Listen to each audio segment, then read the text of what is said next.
타임의 헛소리에 휘둘리지 마라. 이 말을 처음 들었을 때 어떤 생각이 들었나요? 고개를 끄덕였나요? 아니면 살짝 찔리는 기분이 들었나요?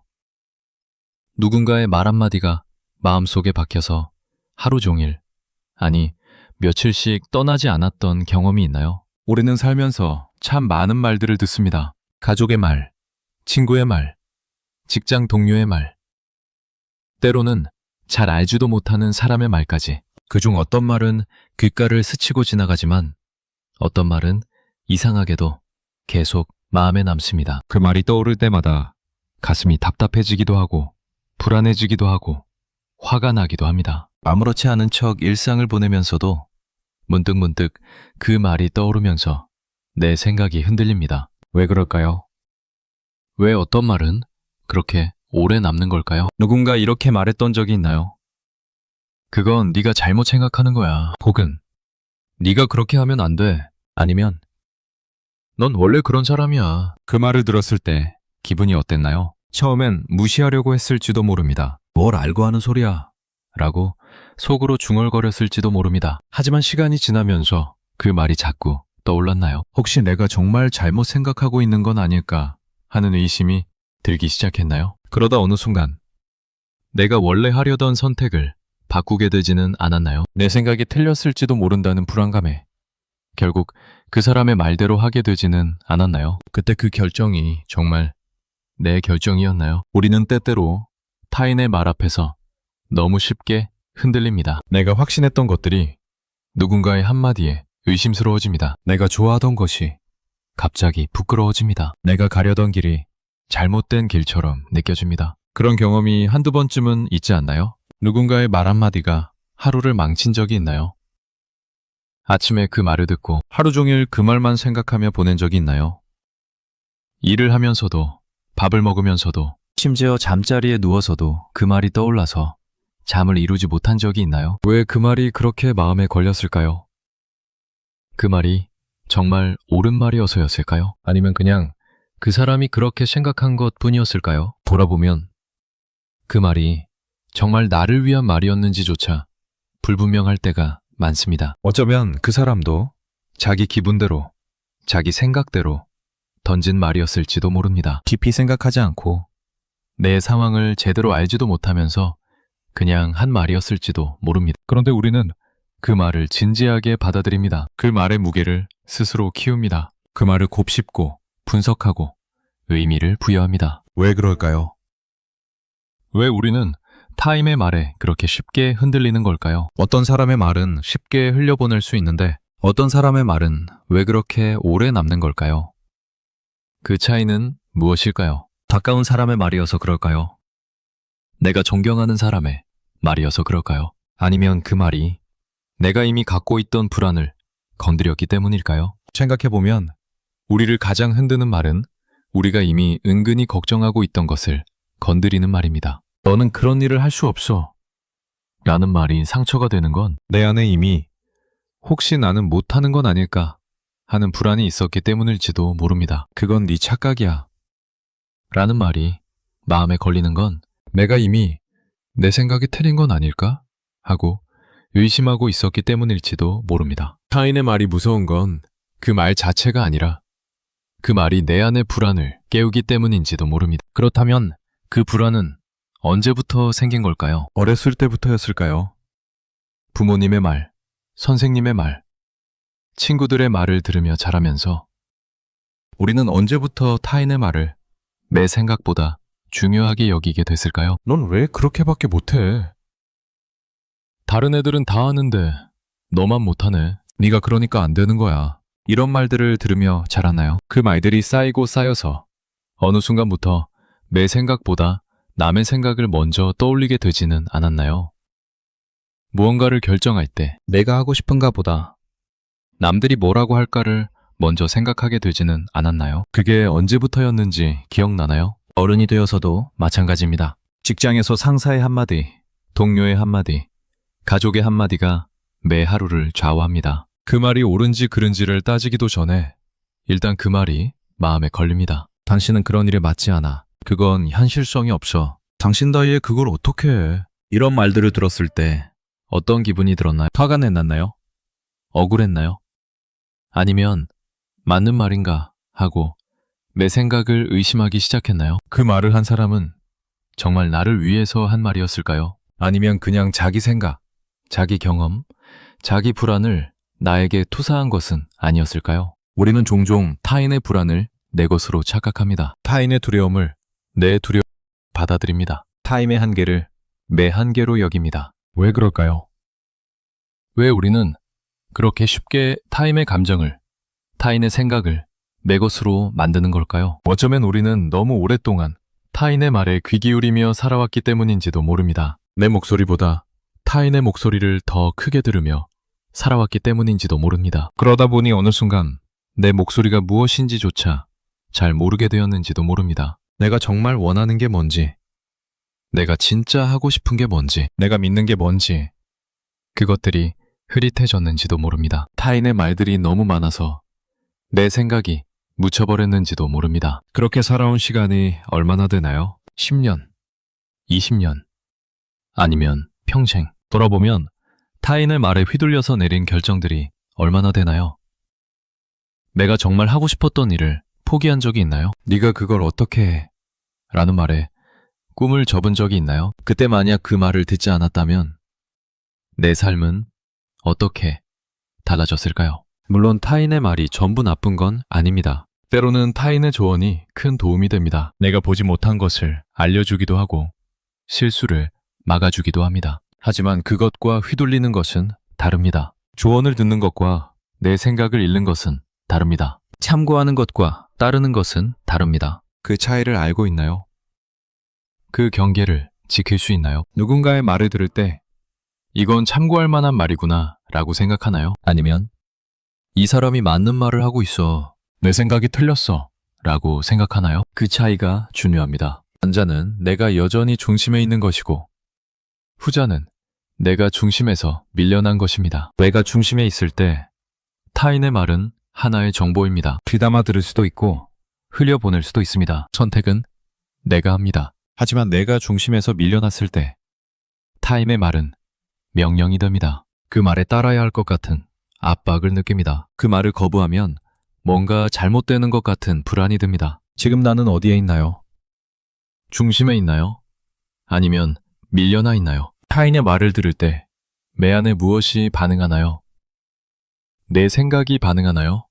아니면 내 불안이 반응하나요? 이 질문이 중요한 이유는 우리가 반응하는 것이 생각이 아니라 불안일 때가 많기 때문입니다. 너는 그렇게 하면 안 돼 라는 말을 들었을 때 내가 반응하는 건 그 말의 논리적 타당성이 아니라 안 된다는 단어가 주는 불안입니다. 그건 위험해 라는 말을 들었을 때 내가 반응하는 건 실제 위험의 정도가 아니라 위험이라는 단어가 불러일으키는 두려움입니다. 그래서 우리는 타인의 말을 제대로 들지 못합니다. 그 말의 의미를 파악하기도 전에 감정이 먼저 반응합니다. 불안이 먼저 일어나고 그 불안이 내 생각을 가립니다. 그런 경험이 있지 않나요?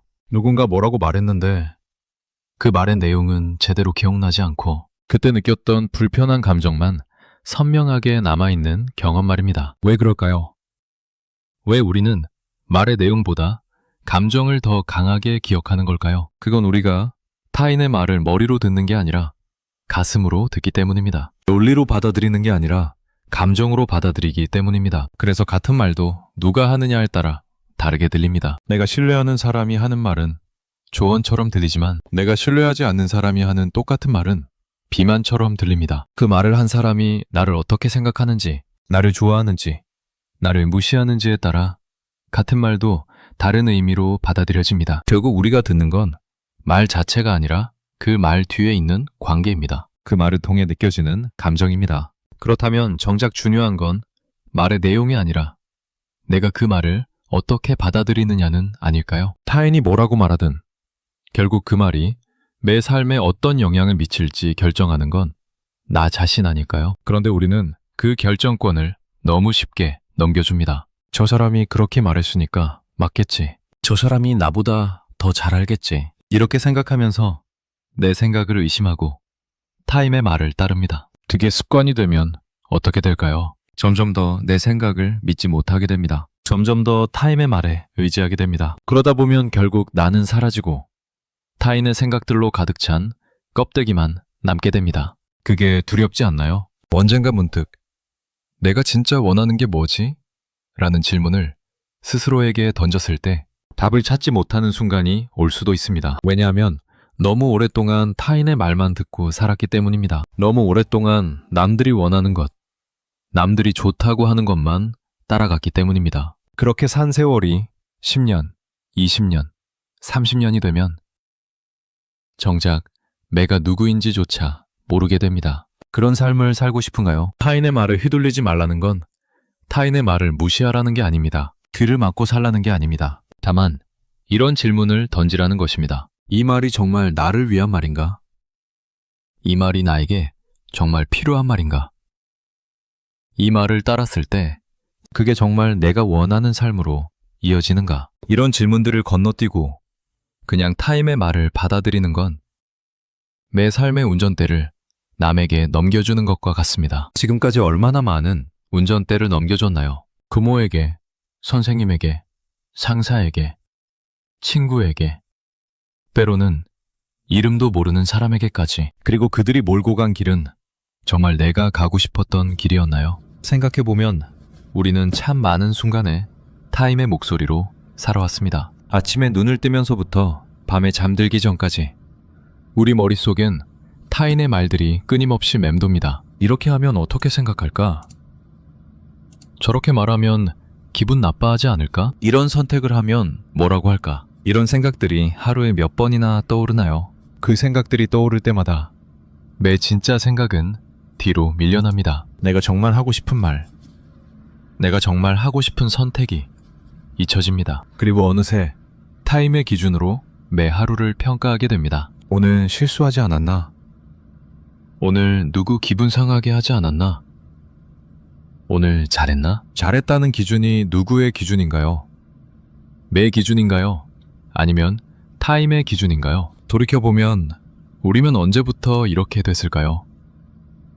언제부터 타인의 평가가 나보다 중요해졌을까요? 어릴 적 칭찬받고 싶어서였을까요? 인정받고 싶어서였을까요? 아니면 혼나지 않으려고, 미움받지 않으려고 그렇게 된 걸까요? 착하다는 말을 듣고 싶어서 내 속마음을 숨긴 적이 있나요? 잘한다는 말을 듣고 싶어서 하기 싫은 일을 한 적이 있나요? 그때 그 선택이 나를 행복하게 했나요? 아니면 그냥 남들을 만족시켰을 뿐인가요? 지금도 마찬가지입니다. 우리는 여전히 타인의 말에 민감합니다. 누군가 나를 칭찬하면 기분이 좋아지고 누군가 나를 비난하면 하루 종일 기분이 나빠집니다. 그 사람의 말이 진실인지 그 사람이 나를 제대로 아는지는 중요하지 않습니다. 그냥 그 말 자체가 나를 흔듭니다. 왜 그럴까요? 왜 우리는 타인의 말에 그렇게 쉽게 영향을 받는 걸까요? 혹시 우리가 우리 자신을 제대로 알지 못하기 때문은 아닐까요?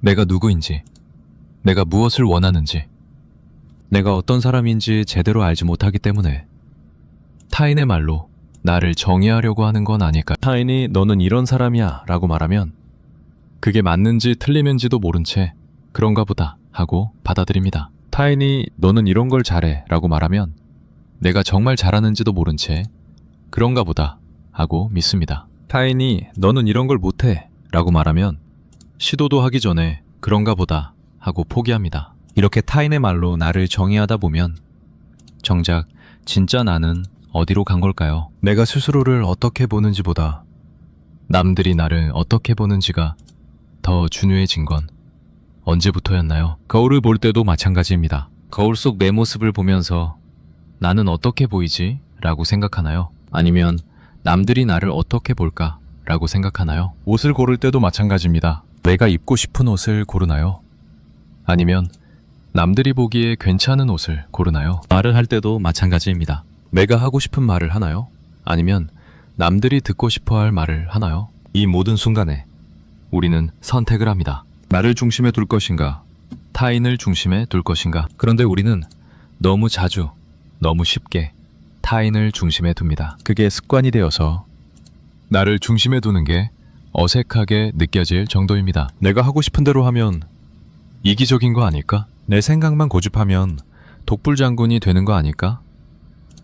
이런 걱정이 들지 않나요? 그래서 또다시 타인의 말에 귀를 기울입니다. 타인의 의견을 구합니다. 타인의 승인을 얻으려고 합니다. 그런데 그 과정에서 정작 내 목소리는 점점 작아집니다. 내 생각은 점점 희미해집니다. 그리고 어느 순간 나는 내가 아닌 누군가가 됩니다. 여러 사람의 기대와 요구가 뒤섞인 정체를 알 수 없는 누군가가 됩니다. 그게 정말 내가 되고 싶었던 모습인가요? 타임의 말 한마디 한마디가 쌓여서 지금의 나를 만들었습니다. 이렇게 해야 돼. 저렇게 하면 안 돼. 이게 옳은 거야. 저건 틀린 거야. 그 말들을 따라 살다 보니 어느새 나는 여기 와 있습니다. 이 자리에, 이 모습으로. 그런데 문득 이런 생각이 들지 않나요? 이게 정말 내가 원하던 모습일까? 타인의 말에 휘둘리지 말라는 건 결국 이런 질문으로 돌아옵니다. 나는 누구인가? 나는 무엇을 원하는가? 나는 어떻게 살고 싶은가? 이 질문들에 답하기 위해서는 먼저 타임의 목소리를 멈춰야 합니다. 잠시라도 그 소음을 차단하고 내 목소리에 귀를 기울여야 합니다. 그런데 그게 쉽지 않습니다. 왜냐하면 우리는 너무 오랫동안 타인의 목소리만 들어왔기 때문입니다. 내 목소리가 어떤 소리인지조차 잊어버렸을지도 모릅니다. 그렇다면 이제 어떻게 해야 할까요? 어떻게 하면 타인의 말과 내 생각을 구분할 수 있을까요? 어떻게 하면 휘둘리지 않을 수 있을까요? 그 답을 찾기 위한 여정이 지금부터 시작됩니다. 타인의 말을 듣는 것과 휘둘리는 것. 그 경계는 어디일까요? 이 질문 앞에서 우리는 잠시 멈춰섭니다. 타인의 말을 듣는 건 당연한 일처럼 느껴지는데 휘둘린다는 건 왠지 약한 사람처럼 느껴지기 때문입니다. 하지만 정말 그럴까요?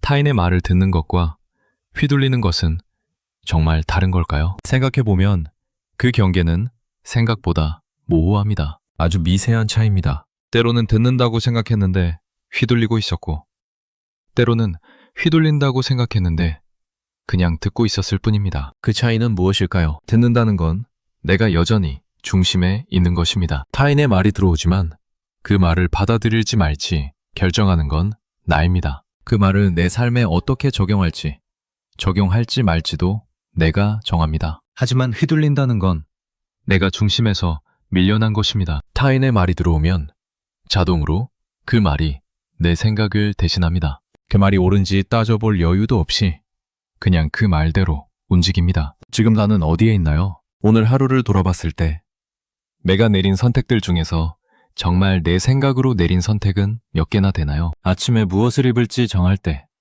내가 입고 싶은 옷을 골랐나요? 아니면 이걸 입으면 뭐라고 할까를 먼저 생각했나요? 점심에 무엇을 먹을지 정할 때 내가 먹고 싶은 걸 선택했나요? 아니면 다른 사람들이 좋아할 만한 것을 선택했나요? 일을 할 때 내가 중요하다고 생각하는 일을 먼저 했나요? 아니면 빨리 해야 한다고 말한 일을 먼저 했나요? 하나하나 따져보면 순수하게 내 생각만으로 내린 선택은 생각보다 많지 않습니다. 대부분의 선택에는 타인의 목소리가 섞여 있습니다. 저 사람이 이렇게 하라고 했지. 이렇게 하는 게 맞다고 들었지. 다들 이렇게 하니까. 이런 목소리들이 내 선택을 만듭니다. 아니, 정확히 말하면 내 선택을 대신합니다. 그렇게 하루가 지나고 일주일이 지나고 한 달이 지나고 1년이 지납니다. 그리고 돌아보면 올해 내가 내린 선택들 중에서 정말 내 선택은 얼마나 되는지 알 수 없습니다. 왜 이렇게 됐을까요?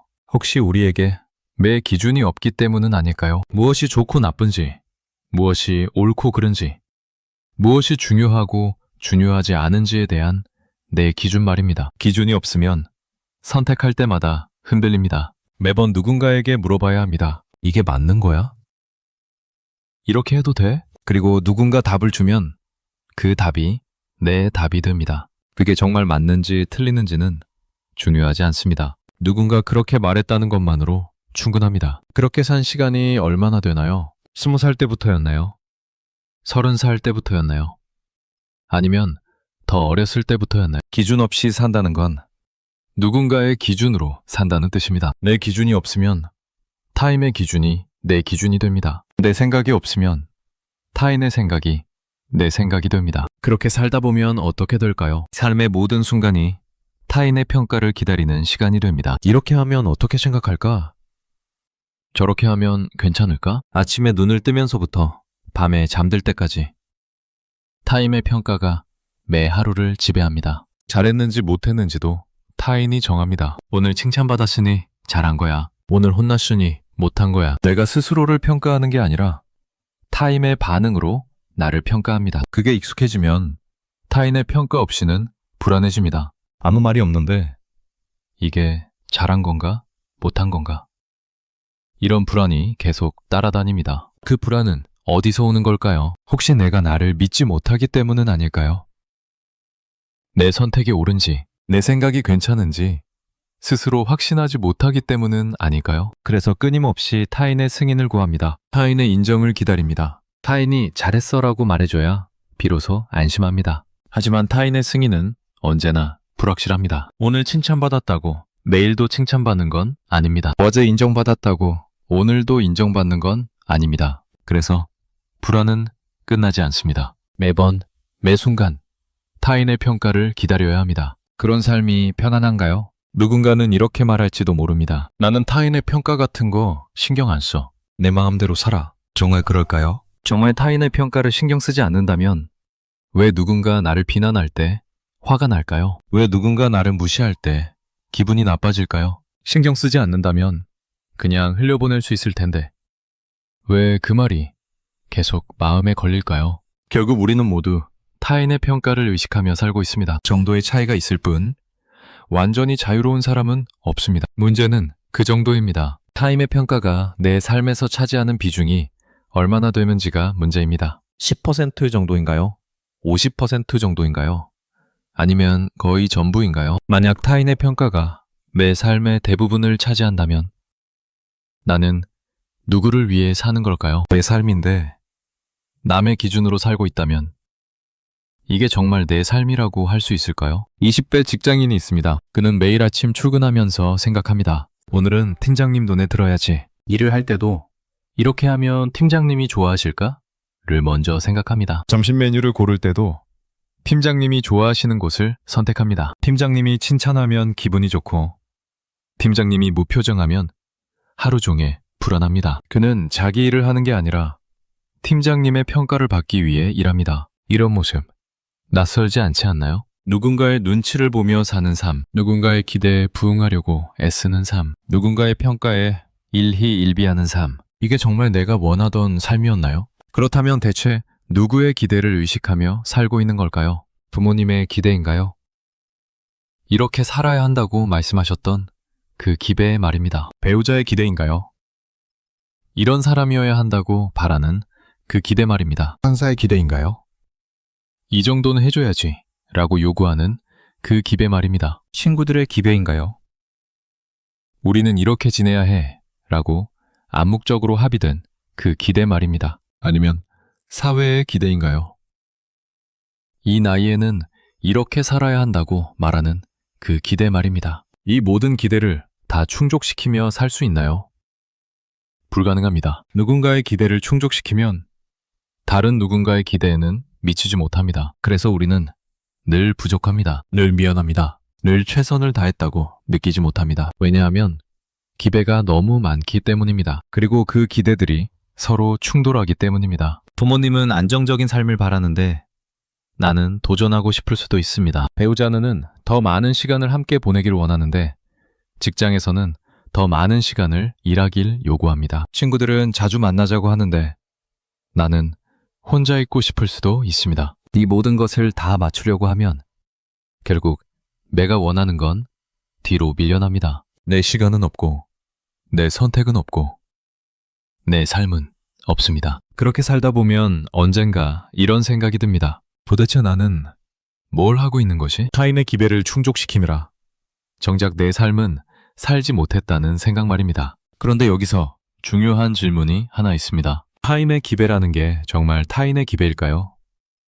아니면 내가 만들어낸 기대일까요? 생각해보면 타인이 직접 이렇게 해 라고 말하지 않았는데도 우리는 타인이 그렇게 원한다고 생각합니다. 부모님은 그렇게까지 바라지 않았는데 나는 부모님이 이걸 원하실 거야 라고 생각합니다. 배우자는 그렇게까지 기대하지 않았는데 나는 이 사람이 이걸 바랄 거야 라고 생각합니다. 상사는 그렇게까지 요구하지 않았는데 나는 이 정도는 해야 할 거야 라고 생각합니다. 여루 많은 경우 타인의 기대는 내가 만든 기대입니다. 내가 상상한 기대입니다. 그렇다면 나는 왜 그런 기대를 만들어내는 걸까요? 혹시 그 기대를 충족시키지 못하면 버림받을 것 같은 두려움 때문은 아닐까요? 사랑받지 못할 것 같은 불안 때문은 아닐까요? 이렇게 하지 않으면 날 좋아하지 않을 거야. 저렇게 하지 않으면 날 떠날 거야. 이런 두려움이 타인의 기대를 만들어냅니다. 실제로 타인이 그렇게 생각하는지는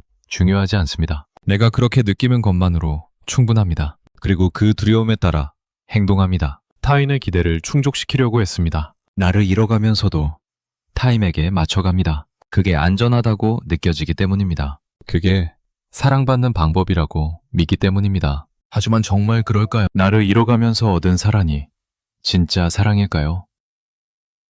나를 속이면서 유지하는 관계가 진짜 관계일까요? 이런 질문 앞에서 우리는 불편해집니다. 왜냐하면 답을 알기 때문입니다. 진짜 사랑은 내가 나일 때 받는 사랑입니다. 진짜 관계는 내가 나를 드러낼 수 있는 관계입니다. 하지만 그게 무섭습니다. 진짜 나를 보여줬는데 거부당하면 어떡하나? 진짜 내 생각을 말했는데 미움받으면 어떡하나? 그래서 우리는 가면을 씁니다. 타인이 원하는 모습으로 변장합니다. 그리고 그 가면 뒤에서 살아갑니다. 하지만 가면을 쓰고 사는 건 피곤합니다. 매 순간 연기해야 하기 때문입니다. 매 순간 타인의 눈치를 봐야 하기 때문입니다. 그렇게 산 시간이 얼마나 되나요? 1년? 5년? 10년? 그 시간 동안 진짜 나는 어디 있었나요? 돌아보면 우리는 같은 패턴을 반복해왔습니다. 무언가 선택해야 할 때마다 타인의 의견을 먼저 물었습니다. 내 생각을 말하기 전에 상대방이 어떻게 생각할지 먼저 고민했습니다. 이 패턴이 언제부터 시작됐는지 기억나나요? 어렸을 때 부모님께 이거 해도 돼요? 라고 물었던 순간부터였을까요? 친구들에게 너희는 어떻게 생각해? 라고 물었던 순간부터였을까요? 그 순간들이 쌓이고 쌓여서 이제는 습관이 됐습니다. 자동으로 타인의 의견을 구하게 됩니다. 자동으로 타인의 반응을 살피게 됩니다. 그게 자연스럽다고 느껴질 정도로 오랫동안 그렇게 살아왔습니다. 하지만 이 패턴이 만든 결과는 무엇인가요? 내 생각은 점점 작아지고 타인의 생각은 점점 커졌습니다. 내 목소리는 점점 희미해지고 타인의 목소리는 점점 선명해졌습니다. 그리고 어느 순간 내가 뭘 원하는지조차 모르게 됐습니다. 타인이 뭘 원하는지는 잘 아는데 정작 내가 뭘 원하는지는 모르게 됐습니다. 이런 상태에서 과연 내 삶을 산다고 할 수 있을까요? 타인의 조언과 간섭, 그 둘을 구분할 수 있나요? 누군가 너를 위해서 하는 말이야 라고 말할 때 그게 정말 조언일까요? 아니면 간섭일까요? 조언은 내가 선택할 수 있게 합니다. 이런 방법도 있어. 참고해봐. 이렇게 말하고 선택은 나에게 맡깁니다. 하지만 간섭은 선택권을 빼앗습니다. 이렇게 해야 해. 이게 맞는 거야. 이렇게 말하고 따르기를 요구합니다. 지금 내가 듣는 말들은 조언인가요? 간섭인가요? 그리고 나는 조언을 조언으로 받아들이나요?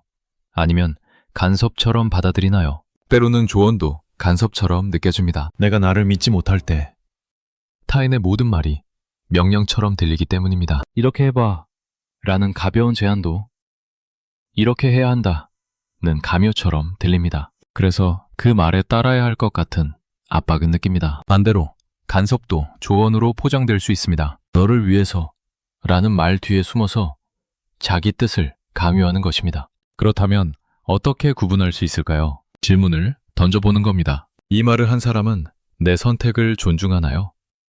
아니면 자기 뜻대로 하길 바라나요? 만약 내가 다른 선택을 했을 때 그 사람이 화를 내거나 실망한다면 그건 조언이 아니라 간섭입니다. 만약 내가 다른 선택을 했을 때 그 사람이 그 선택을 이해하고 지지한다면 그건 진짜 조언입니다. 그런데 문제는 우리가 그 차이를 구분하려고 하지 않는다는 것입니다. 그냥 타인의 말을 받아들입니다. 그게 조언이든 간섭이든 일단 따릅니다. 왜 그럴까요? 혹시 판단하는 게 두렵기 때문은 아닐까요?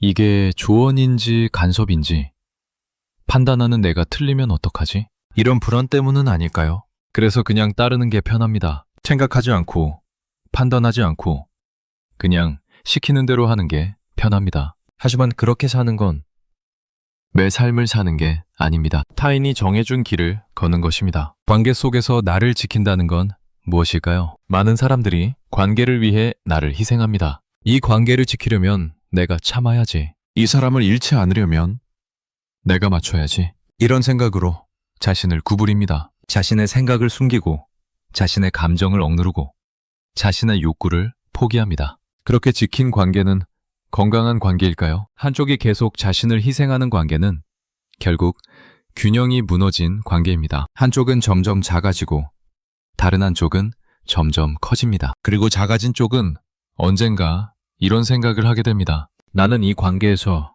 뭘 얻고 있지? 아무것도 얻지 못하고 있다는 걸 깨달았을 때 그 관계는 이미 끝난 것이나 다름없습니다.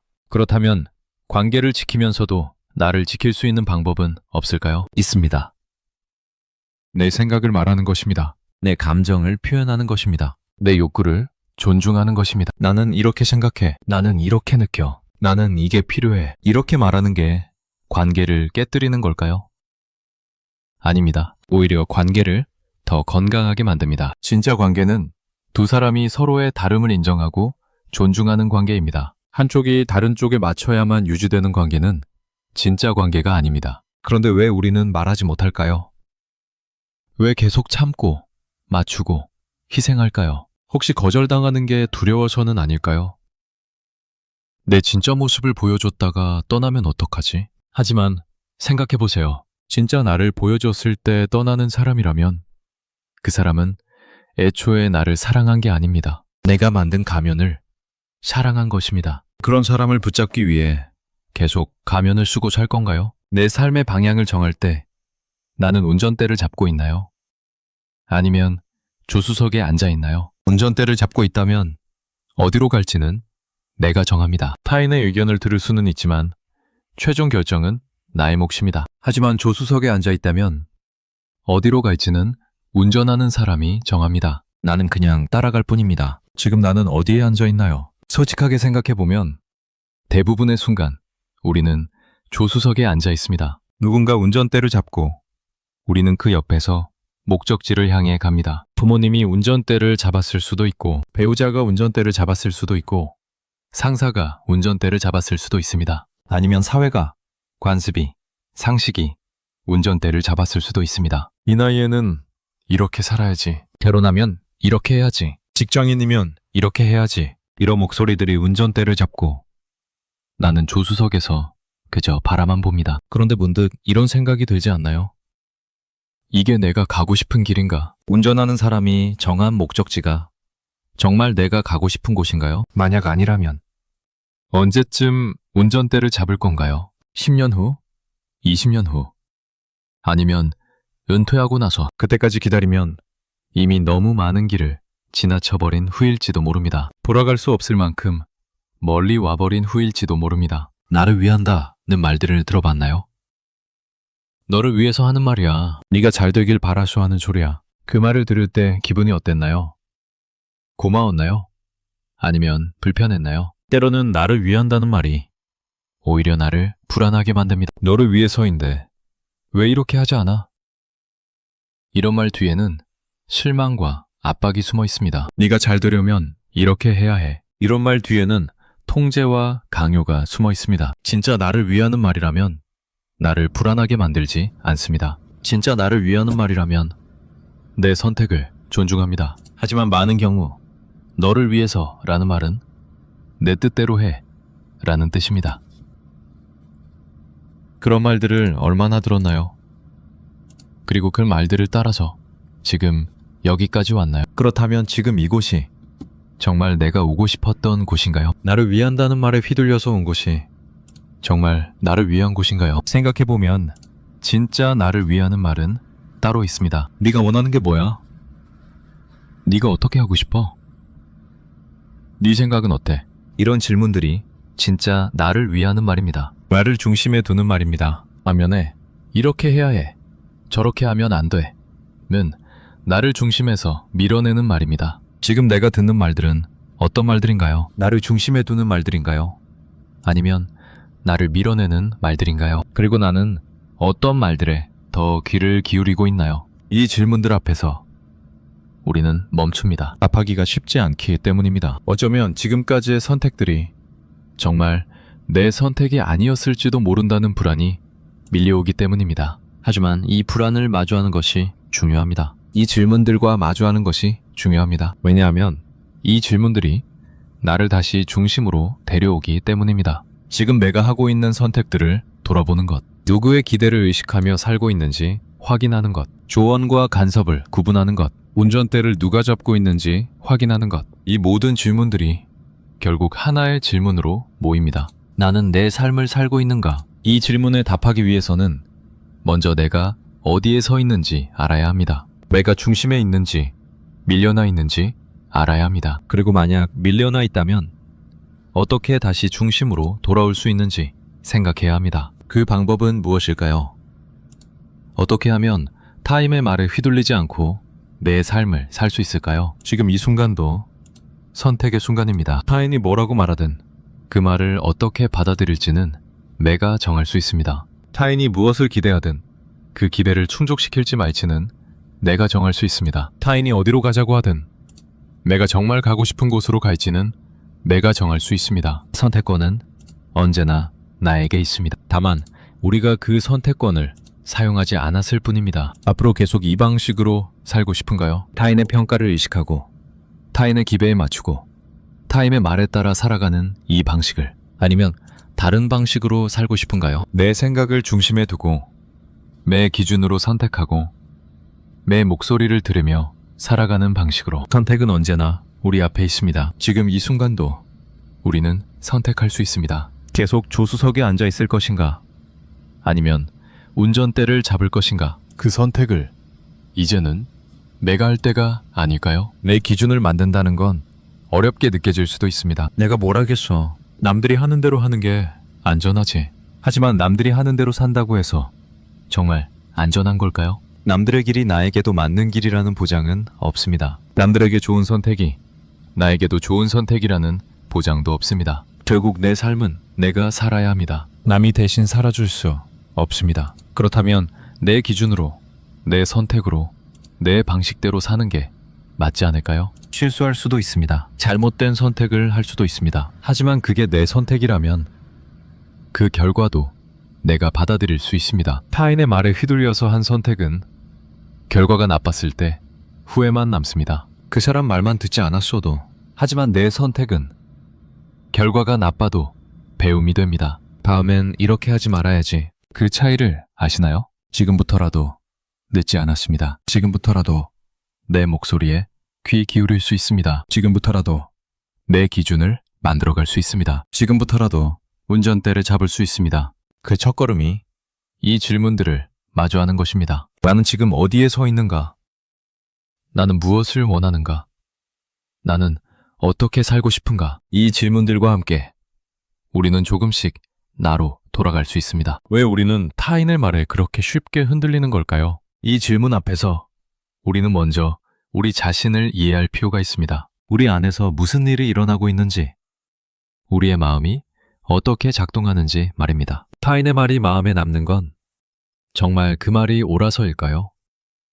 아니면 내가 불안해서일까요? 이 질문은 중요합니다. 왜냐하면 우리가 흔들리는 이유의 대부분은 말의 내용 때문이 아니라 그 말이 촉발하는 감정 때문이기 때문입니다. 누군가 너는 그렇게 하면 안 돼 라고 말했을 때 우리가 반응하는 건 그 말의 논리가 아닙니다. 그 말이 불러일으키는 불안입니다. 안 된다는 말 속에는 위험이 숨어 있습니다. 실패의 가능성이 숨어 있습니다. 그리고 우리 뇌는 감지하면 즉각 반응합니다. 우리 뇌는 수백만 년 동안 생존을 위해 진화해 왔습니다. 위험을 빨리 감지하고 빨리 반응하는 것이 생존의 핵심이었습니다. 그래서 뇌는 위협적인 신호에 매우 민감합니다. 안 돼.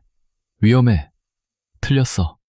같은 말들은 뇌에게 경고 신호입니다. 이 신호가 들어오면 뇌는 생각하기 전에 먼저 반응합니다. 감정이 먼저 일어나고 생각은 나중에 따라옵니다. 그래서 우리는 타인의 말을 제대로 이해하기도 전에 이미 불안해지거나 화가 나거나 두려워집니다. 이게 우리 뇌의 작동 방식입니다. 생존을 위해 설계된 방식입니다. 하지만 문제는 지금 우리가 살고 있는 세상은 원시 시대가 아니라는 것입니다. 타인의 말이 생명을 위협하는 것은 아닙니다. 그런데도 우리 뇌는 마치 생명이 위협받는 것처럼 반응합니다. 그게 익숙한 방식이기 때문입니다. 이 반응은 선택이 아닙니다. 자동으로 일어납니다. 타인의 말을 들었을 때 뇌 안에서 일어나는 첫 번째 반응은 내가 선택한 게 아닙니다. 뇌가 자동으로 만들어낸 반응입니다. 하지만 그 다음은 다릅니다. 그 감정을 어떻게 다룰지, 그 말을 어떻게 받아들일지는 우리가 선택할 수 있습니다. 문제는 우리가 그 선택의 순간을 놓친다는 것입니다. 자동 반응이 일어나자마자 그 감정에 휩쓸려 버립니다. 불안이 일어나면 그 불안이 진짜인지 아닌지 따져보지 않고 그냥 불안해집니다. 두려움이 일어나면 그 두려움이 합리적인지 아닌지 생각하지 않고 그냥 두려워합니다. 왜 그럴까요? 왜 우리는 감정이 일어나는 순간 그 감정에 자동으로 휩쓸릴까요? 그건 우리가 감정을 사실로 받아들이기 때문입니다. 내가 불안하다면 분명 위험한 거야. 내가 두렵다면 분명 문제가 있는 거야. 하지만 감정은 사실이 아닙니다. 감정은 뇌가 만들어낸 신호일 뿐입니다. 그 신호가 항상 정확한 것은 아닙니다. 때로는 과거의 경험 때문에 잘못된 신호가 올 수도 있습니다. 때로는 습관 때문에 불필요한 신호가 올 수도 있습니다. 그렇다면 이 감정은 언제부터 이런 방식이 되었을까요? 타인의 말을 들었을 때 자동으로 불안해지는 이 반응은 언제부터 생긴 걸까요? 돌이켜보면 어렸을 때부터였을 가능성이 큽니다. 어렸을 때 우리는 부모님, 선생님, 어른들의 말에 절대적으로 의존했습니다. 그들이 안 돼라고 말하면 정말 위험한 일이었습니다. 거기 가면 안 돼는 진짜 위험한 곳을 의미했습니다. 그렇게 하면 안 돼는 진짜 다칠 수 있는 행동을 의미했습니다. 그래서 어린 우리는 배웠습니다. 안 돼라는 말은 위험 신호라고. 그 말을 들으면 즉시 멈춰야 한다고. 이 학습이 반복되면서 뇌의 회로가 만들어집니다. 안 돼라는 말, 위험 신호, 불안 반응. 이 회로가 한번 만들어지면 평생 작동합니다. 어른이 되어서도 누군가 안 돼라고 말하면 자동으로 불안이 일어납니다. 실제로 위험한지 아닌지는 중요하지 않습니다. 뇌는 이미 학습된 패턴대로 반응합니다. 이게 조건화입니다. 특정 자극에 특정 반응이 자동으로 일어나도록 학습되는 것입니다. 개가 종소리를 들으면 침을 흘리는 것처럼 우리는 특정 말을 들으면 특정 감정을 느낍니다. 이 반응은 의식적인 게 아닙니다. 생각해서 하는 게 아닙니다. 자동으로 일어납니다. 그렇다면 이 자동 반응을 바꿀 수는 없을까요? 바꿀 수 있습니다. 하지만 쉽지 않습니다. 왜냐하면 이 반응은 오랜 시간에 걸쳐 깊이 새겨진 것이기 때문입니다. 뇌는 자주 사용하는 회로를 강화합니다. 고속도로처럼 만듭니다. 그래서 같은 자극이 오면 자동으로 그 고속도로를 따라갑니다. 타인의 말을 들었을 때 불안해지는 회로가 고속도로가 되면 매번 그 길로 가게 됩니다. 다른 길로 가려면 새로운 길을 만들어야 합니다. 그리고 그 길을 자주 사용해야 합니다. 그래야 새로운 고속도로가 만들어집니다. 하지만 대부분의 사람들은 익숙한 길로만 갑니다. 불안해지는 게 익숙하니까 매번 불안해집니다. 이 패턴이 반복되면서 타인의 말은 점점 더 큰 영향력을 갖게 됩니다. 인정 욕구는 어디서 오는 걸까요? 우리는 왜 타인에게 인정받고 싶어 할까요?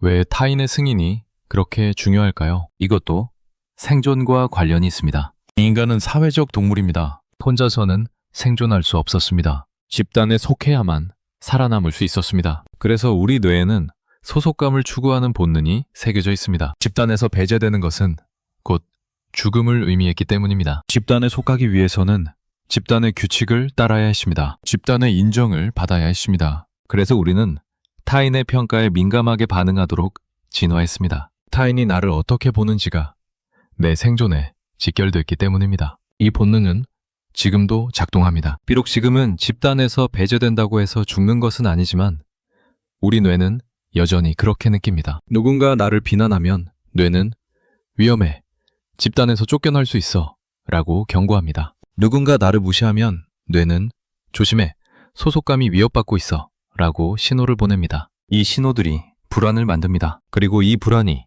우리를 움직이게 합니다. 불안을 줄이기 위해 타인의 인정을 구합니다. 불안을 피하기 위해 타인의 기대에 맞춥니다. 이게 인정 욕구의 메커니즘입니다. 하지만 문제는 이 욕구가 끝이 없다는 것입니다. 아무리 인정받아도 또 인정받고 싶어집니다. 왜냐하면 불안은 계속 생기기 때문입니다. 오늘 인정받았다고 해서 매일도 인정받는다는 보장은 없습니다. 그래서 매일 불안하고 매일 인정을 구합니다. 이게 반복되면 인정 욕구는 점점 커집니다. 그리고 내 삶은 점점 더 타인의 평가에 의존하게 됩니다. 언제부터 내 생각보다 남의 생각을 먼저 떠올리게 됐을까요? 이것도 학습의 결과입니다. 어렸을 때 우리는 부모님이 원하는 대로 하면 칭찬받고 원하지 않는 대로 하면 혼났습니다. 칭찬받으면 기분이 좋았고 혼나면 기분이 나빴습니다. 그래서 우리는 배웠습니다. 부모님이 원하는 걸 하면 좋은 일이 생기고 원하지 않는 걸 하면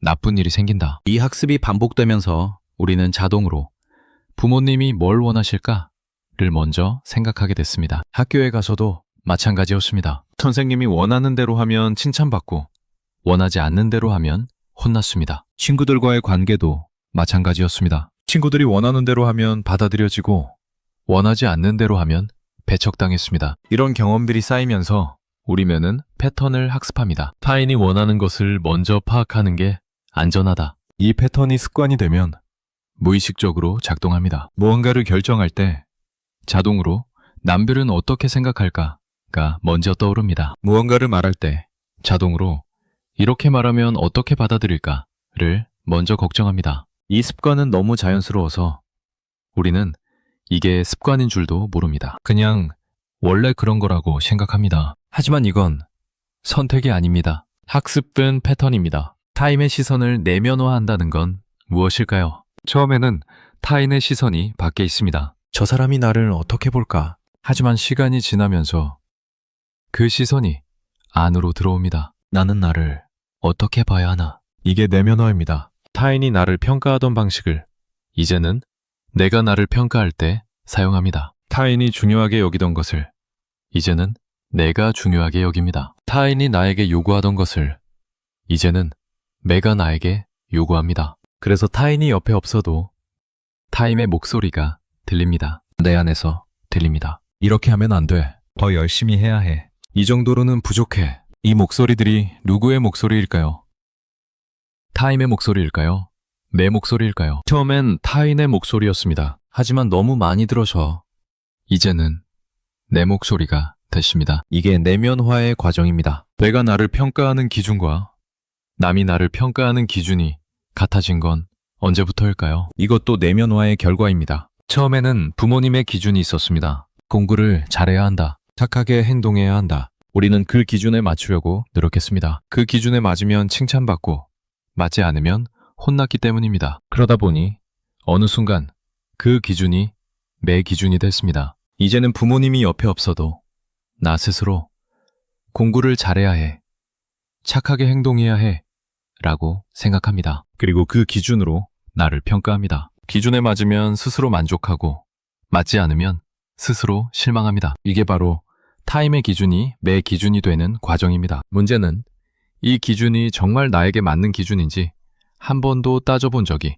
없다는 것입니다. 그냥 주어진 기준을 받아들였을 뿐입니다. 그게 당연한 거라고 생각했을 뿐입니다. 그래서 우리는 평생 타인의 기준으로 나를 평가합니다. 내 기준이 아니라 타인의 기준으로. 왜 어떤 말은 한 번 들으면 평생 따라다닐까요? 이건 감정과 기억의 관계 때문입니다. 우리 뇌는 감정이 강하게 일어났던 사건을 더 잘 기억합니다. 생존을 위해 중요한 정보니까요. 누군가 나를 심하게 비난했을 때 그 순간의 충격이 강하게 남습니다. 누군가 나를 무시했을 때 그 순간의 수치심이 깊이 새겨집니다. 누군가 너는 할 수 없어 라고 말했을 때 그 순간의 좌절이 오래 기억됩니다. 이런 강한 감정과 함께 저장된 기억은 쉽게 지워지지 않습니다. 그리고 비슷한 상황이 오면 그 기억이 자동으로 떠오릅니다. 누군가 나를 비판하면 과거에 비난받았던 기억이 떠오릅니다. 누군가 나를 의심하면 과거에 무시당했던 기억이 떠오릅니다. 그래서 지금 상황이 과거와 다른데도 과거와 같은 감정이 일어납니다. 이게 트라우마의 메커니즘입니다. 과거의 상처가 현재에도 영향을 미치는 것입니다. 그리고 이 상처가 깊을수록 그 말은 더 오래 따라다닙니다. 타인의 말을 곱씹는 시간이 나를 생각하는 시간보다 더 많지는 않나요? 이 질문은 우리의 주의력이 어디로 향하고 있는지를 묻는 질문입니다. 주의력은 제한적입니다. 동시에 여러 곳에 집중할 수 없습니다. 만약 타인의 말을 계속 곱씹고 있다면 그 시간 동안 나는 나를 생각하지 못합니다. 저 사람이 왜 그런 말을 했을까? 내가 뭘 잘못했을까? 다음에는 어떻게 해야 할까? 이런 생각들로 머릿속이 가득 차 있으면 정작 나는 정말 무엇을 원하나? 나는 어떻게 느끼나? 나는 무엇이 필요한가?는 생각할 여유가 없습니다. 이게 바로 문제입니다. 타인의 말에 주의력을 빼앗기면 나는 나를 잃어버립니다. 그리고 이게 습관이 되면 평생 타인의 말만 생각하며 살게 됩니다. 생각과 감정은 어떻게 습관이 될까요? 습관은 반복을 통해 만들어집니다. 같은 생각을 반복하면 그 생각이 자동으로 떠오르게 됩니다. 같은 감정을 반복하면 그 감정이 자동으로 일어나게 됩니다. 타인의 말을 들었을 때 불안해지는 경험을 반복하면 이제는 타인의 말만 들어도 자동으로 불안해집니다. 타인의 평가를 의식하는 생각을 반복하면 이제는 자동으로 타인의 평가가 먼저 떠오릅니다. 이게 습관화의 메커니즘입니다. 처음에는 의식적으로 했던 것이 반복되면서 무의식적으로 바뀝니다. 그리고 무의식적으로 바뀌면 통제하기가 어려워집니다. 자동으로 일어나기 때문입니다. 하지만 습관은 바꿀 수 있습니다. 새로운 습관을 만들면 됩니다. 오래된 습관을 바꾸는 건 쉽지 않습니다. 하지만 불가능한 건 아닙니다. 새로운 패턴을 반복하면 새로운 회로가 만들어집니다. 그리고 그 회로가 강화되면 새로운 습관이 됩니다. 타인의 말을 들었을 때 자동으로 불안해지는 대신 잠시 멈추고 생각해 볼 수 있습니다. 이 말이 정말 옳은 말인가? 이 말이 나에게 필요한 말인가? 이 불안은 합리적인가? 이런 질문을 반복하면 새로운 패턴이 만들어집니다. 처음에는 어색하고 어렵습니다. 하지만 계속하면 점점 자연스러워집니다. 그리고 어느 순간 이게 새로운 습관이 됩니다. 우리의 감정과 생각은 우리가 생각하는 것보다 훨씬 더 습관의 영향을 받습니다. 같은 상황에서 같은 감정을 느끼는 건 그게 맞는 반응이어서가 아니라 익숙한 반응이어서인 경우가 많습니다. 같은 방식으로 생각하는 건 그게 옳은 방식이어서가 아니라 익숙한 방식이어서인 경우가 많습니다. 이 사실을 알면 우리는 선택할 수 있습니다. 계속 익숙한 방식대로 할 것인가? 아니면 새로운 방식을 시도해 볼 것인가? 타인의 말에 자동으로 반응할 것인가? 아니면 잠시 멈추고 생각해 볼 것인가? 타인의 평가에 계속 흔들릴 것인가? 아니면 매 기준을 만들어갈 것인가? 이 선택을 우리는 매 순간 할 수 있습니다. 불안이 일어났을 때 그 불안을 휩쓸릴 수도 있고 그 불안을 관찰할 수도 있습니다. 감정이 일어났을 때 그 감정이 사실이라고 믿을 수도 있고 그 감정이 단지 신호일 뿐이라고 인식할 수도 있습니다. 타인의 말을 들었을 때 그 말을 받아들일 수도 있고 그 말을 검토해 볼 수도 있습니다. 이 모든 게 선택입니다. 물론 쉬운 선택은 아닙니다. 왜냐하면 오랜 습관을 거스르는 일이기 때문입니다. 하지만 가능한 선택입니다. 그리고 이 선택을 반복하면 새로운 습관이 만들어집니다. 우리가 타인의 말에 휘둘리는 건 나약해서가 아닙니다. 그건 우리 뇌가 생존을 위해 진화한 방식이고 우리가 학습한 패턴이고 우리가 반복해온 습관입니다. 이 구조를 이해하면 우리는 자신을 비난하지 않을 수 있습니다. 왜 나는 이렇게 약할까? 왜 나는 이렇게 쉽게 흔들릴까? 이런 자책 배신, 이건 내 뇌의 자동 반응이구나. 이건 오래된 습관이구나. 라고 이해할 수 있습니다. 그리고 이해하면 바꿀 수 있습니다. 자책은 우리를 움직이지 못하게 합니다. 하지만 이해는 우리에게 선택권을 줍니다. 이제 우리는 압니다. 타인의 말이 마음에 남는 건 그 말이 옳아서가 아니라 내 안의 불안을 건드렸기 때문입니다. 내 생각보다 남의 생각을 먼저 떠올리는 건 그게 안전하다고 학습했기 때문입니다. 어떤 말을 평생 따라다니는 건 그 말과 함께 강한 감정이 저장됐기 때문입니다. 내 평가 기준과 남의 평가 기준이 같아진 건 타인의 기준을 내면화했기 때문입니다. 타인의 말을 곱씹는 시간이 많은 건 주의력이 그쪽으로 습관화됐기 때문입니다. 이 모든 게 자동으로 일어나는 것처럼 보이지만 사실은 학습되고 반복된 패턴입니다. 그리고 학습된 것은 다시 학습할 수 있습니다. 반복된 것은 다시 반복할 수 있습니다. 새로운 패턴을, 새로운 습관을, 새로운 방식을. 이게 가능하다는 걸 우리는 이제 압니다. 타인의 말에 휘둘리지 않는다는 건 타인의 말을 무시하는 게 아닙니다. 다만 타인의 말이 자동으로 내 생각이 되는 회로를 새로운 회로로 바꾸는 것입니다. 타인의 말을 들었을 때 자동으로 불안해지는 대신 잠시 멈추고 생각하는 것입니다. 이 멈춤이 중요합니다. 자동 반응과 의식적 선택 사이의 공간. 그 멈춤의 순간이 우리에게 자유를 줍니다. 그 순간 우리는 선택할 수 있습니다. 이 말을 받아들일 것인가? 흘려보낼 것인가? 이 감정에 휩쓸릴 것인가? 관찰할 것인가? 이 패턴을 반복할 것인가? 새로운 패턴을 시도할 것인가? 모든 변화는 이 멈춤에서 시작됩니다. 그렇다면 우리 안에서 작동하는 이 구조를 더 깊이 들여다봐야 합니다. 감정은 어떻게 생각을 만들고 생각은 어떻게 다시 감정을 만드는 걸까요? 이건 순환 구조입니다. 타인의 말을 들으면 감정이 일어납니다. 불안, 두려움, 수치심 같은 감정들이 먼저 일어납니다. 그 감정이 일어나면 생각이 따라옵니다. 내가 뭘 잘못한 걸까? 저 사람이 날 싫어하는 걸까? 나는 부족한 사람인 걸까? 이런 생각들이 다시 감정을 강화합니다. 불안이 더 커지고 두려움이 더 깊어지고 수치심이 더 무거워집니다. 그러면 또 다른 생각이 떠오릅니다. 나는 항상 이래. 나는 바뀔 수 없어.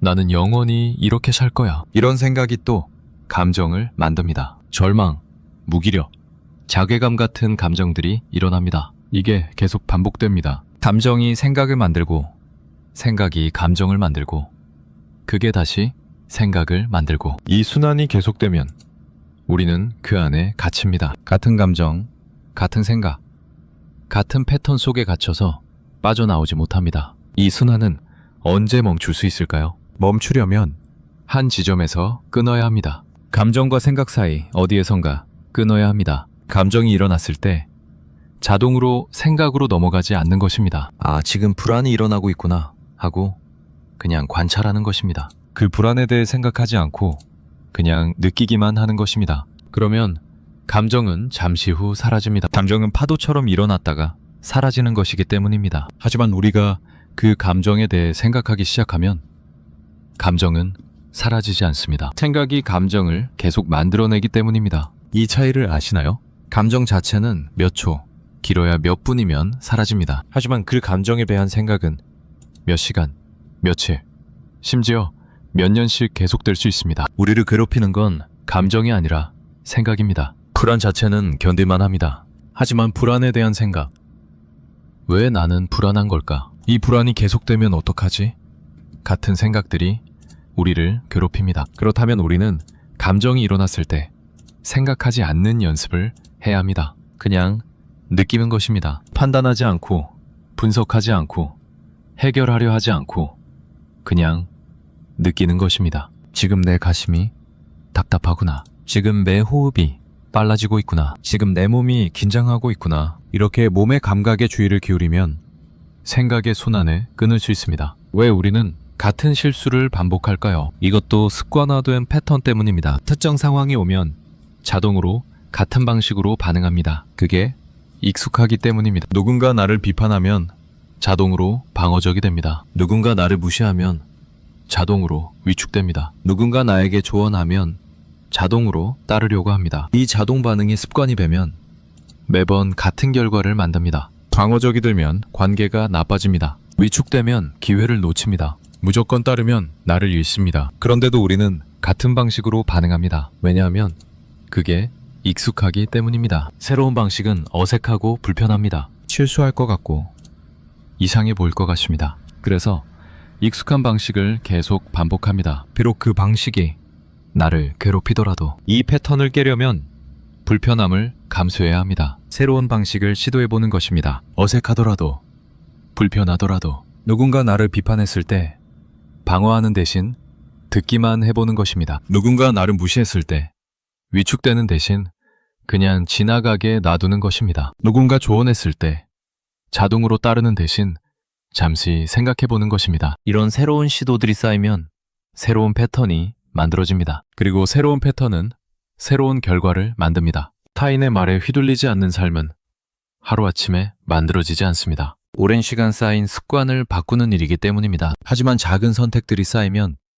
큰 변화가 일어납니다. 오늘 한번 타인의 말 앞에서 멈춰섰다면, 오늘 한번 자동 반응 대신 의식적 선택을 했다면, 오늘 한번 내 목소리에 귀 기울였다면, 그 한 번이 내일의 2번이 되고 모레의 3번이 됩니다. 그렇게 쌓이면 어느 순간 새로운 나를 발견하게 됩니다. 타인의 말에 흔들리지 않는 나, 내 기준으로 사는 나, 내 목소리를 듣는 나의 그 변화는 극적이지 않을 수 있습니다. 조용하고 천천히 일어날 수 있습니다. 하지만 분명히 일어납니다. 우리가 이 구조를 이해하고 선택을 반복한다면, 타인의 말에 휘둘리는 삶과 나를 중심에 두는 삶, 그 차이는 무엇일까요? 이 질문은 단순히 하루하루의 선택을 넘어서 인생 전체를 바라보게 합니다. 내가 살아온 수십 년, 그리고 앞으로 살아갈 시간을 돌아보게 합니다. 내 인생을 돌아봤을 때 나는 주인공이었나요?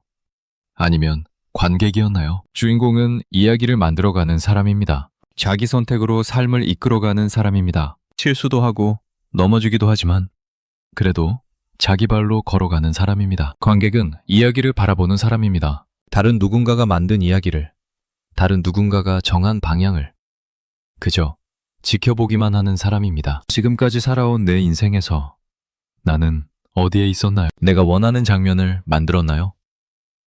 내가 가고 싶은 곳으로 갔나요? 내가 만나고 싶은 사람을 만났나요? 아니면 누군가 정해준 무대에서 누군가 써준 대사를 그저 읽기만 했나요? 이 질문이 무겁게 느껴진다면 그건 우리가 이미 답을 알고 있기 때문입니다. 우리는 알고 있습니다. 많은 순간 우리는 관객이었다는 것을. 누군가의 기대를 지켜보고 누군가의 평가를 기다리고 누군가의 승인을 구하며 살았다는 것을. 그런데 이상한 건 이게 나만의 이야기가 아니라는 것입니다. 수천 년 전 사람들도 수백 년 전 사람들도 지금 우리와 똑같은 고민을 했습니다. 공자는 이렇게 말했습니다. 사람들은 타인의 시선을 두려워하지만 정작 자기 자신을 두려워해야 한다. 소크라테스는 이렇게 물었습니다. 너 자신을 알라. 그런데 네가 아는 너는 진짜 너인가? 아니면 남들이 만든 너인가? 부처는 이렇게 가르쳤습니다. 타인의 말은 바람과 같다. 바람이 불어도 산은 흔들리지 않는다. 시대가 달라도, 지역이 달라도, 문화가 달라도 인간의 고민은 같았습니다. 우리는 언제나 타인의 시선을 의식했습니다. 우리는 언제나 타인의 말에 흔들렸습니다. 우리는 언제나 타인의 기준으로 나를 평가했습니다. 이게 인간의 숙명일까요?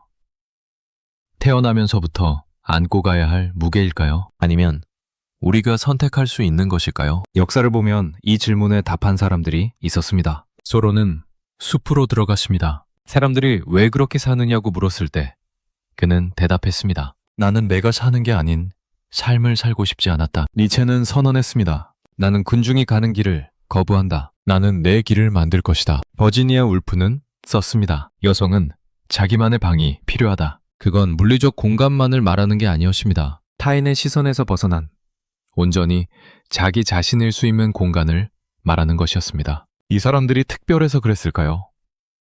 아닙니다. 이 사람들도 흔들렸습니다. 의심했습니다. 두려워했습니다. 다만 그들은 선택했습니다. 타인의 말에 휘둘리는 삶 대신 자기 목소리를 듣는 삶을 선택했습니다. 그 선택이 쉬웠을까요?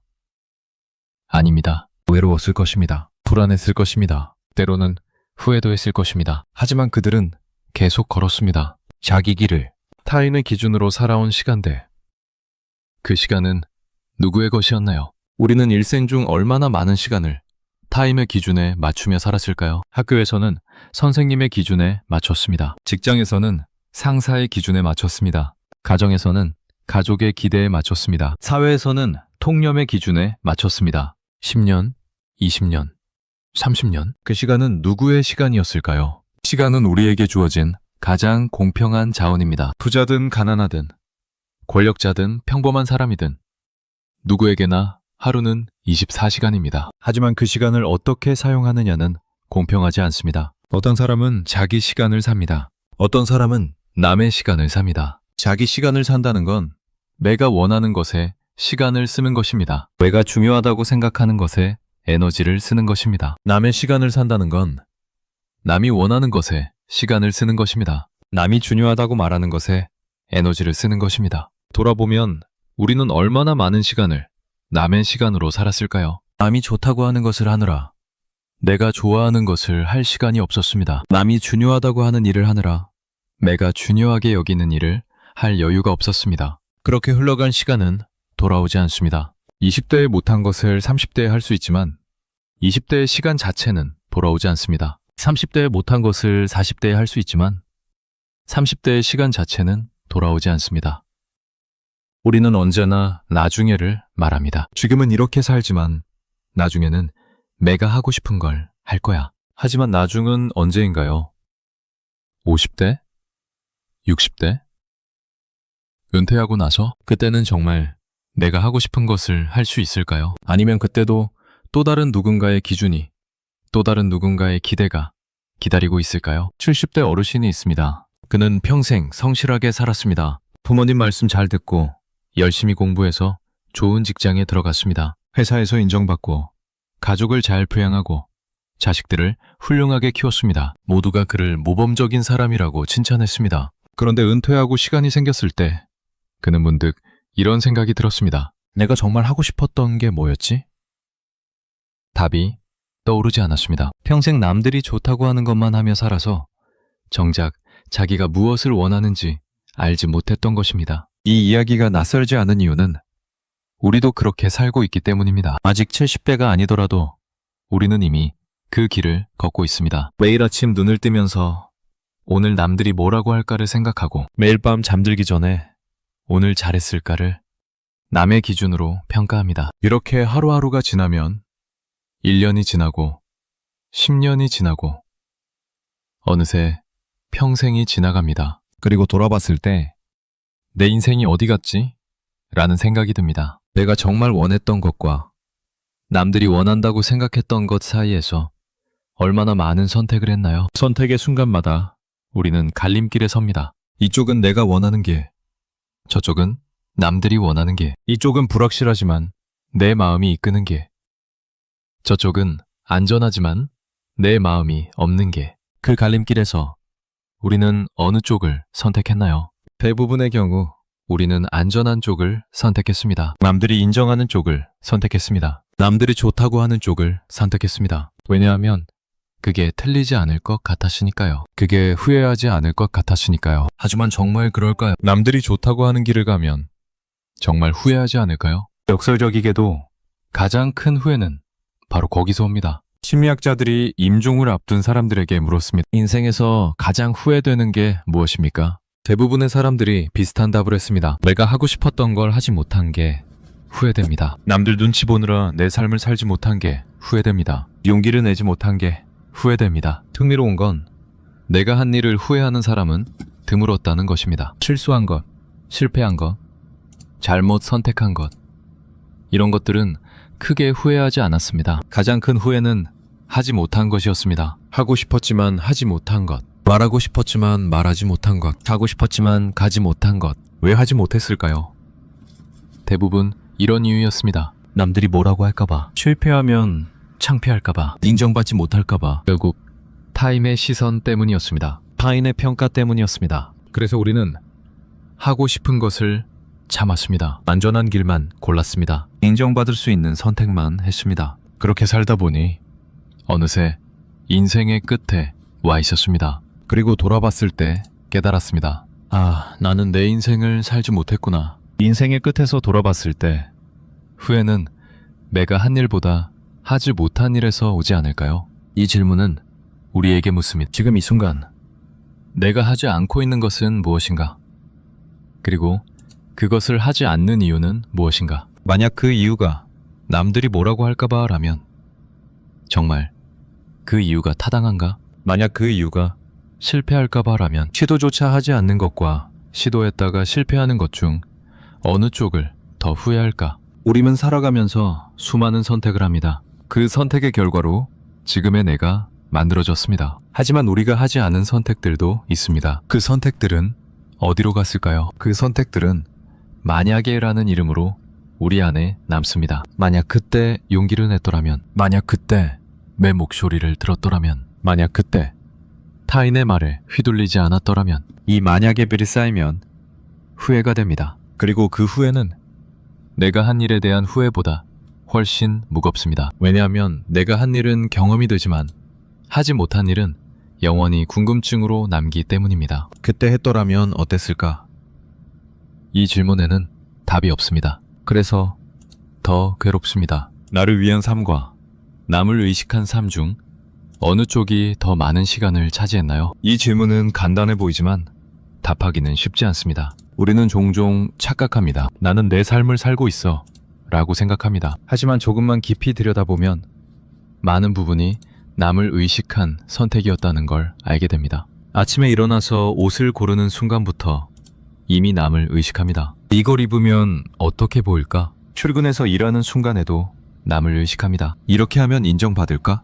퇴근 후 무엇을 할지 정하는 순간에도 남을 의식합니다. 이렇게 시간을 쓰는 게 괜찮을까? 하루하루가 이렇게 흘러가면 1년이 남을 의식한 1년이 되고 10년이 남을 의식한 10년이 됩니다. 그렇다면 내 인생에서 온전히 나를 위한 시간은 얼마나 될까요? 남의 눈치를 보지 않고 남의 평가를 의식하지 않고 순수하게 내가 원하는 것을 한 시간은 얼마나 될까요? 계산해보면 생각보다 적을 것입니다. 어쩌면 10%도 안 될지 모릅니다. 그렇다면 나머지 90%는 누구를 위한 시간이었을까요? 삶의 중심축은 어디에 있나요? 건축물을 지을 때 중심축이 중요합니다. 중심축이 흔들리면 건물 전체가 무너집니다. 삶도 마찬가지입니다. 삶의 중심축이 어디에 있느냐에 따라 삶의 방향이 결정됩니다. 중심축이 나에게 있으면 내 삶은 내가 원하는 방향으로 갑니다. 중심축이 타인에게 있으면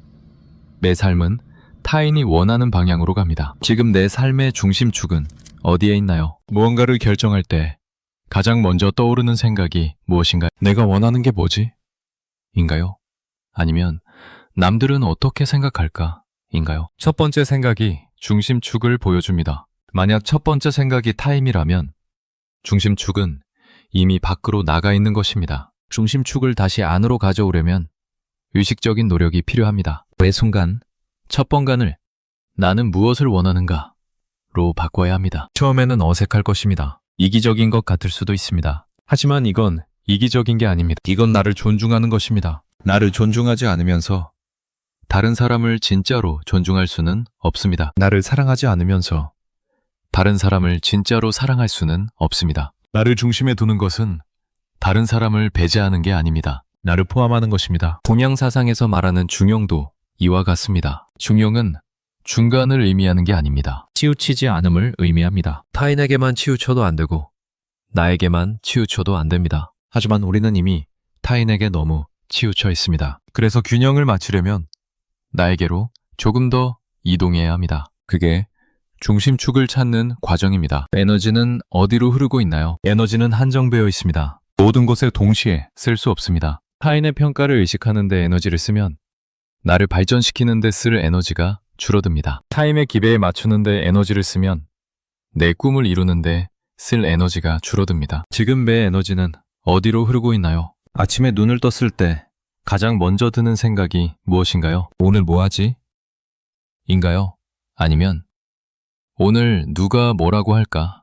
인가요? 에너지는 주의력이 가는 곳으로 흐릅니다. 만약 주의력이 타인에게 가 있다면 에너지도 타인에게로 흐릅니다. 그러면 나를 위한 에너지는 남지 않습니다. 피곤한 이유가 여기 있습니다. 많은 일을 해서 피곤한 게 아니라 에너지가 잘못된 곳으로 흐르고 있어서 피곤한 것입니다. 타인의 평가를 신경 쓰는 것은 에너지를 엄청나게 소모하는 일입니다. 저 사람이 날 어떻게 볼까?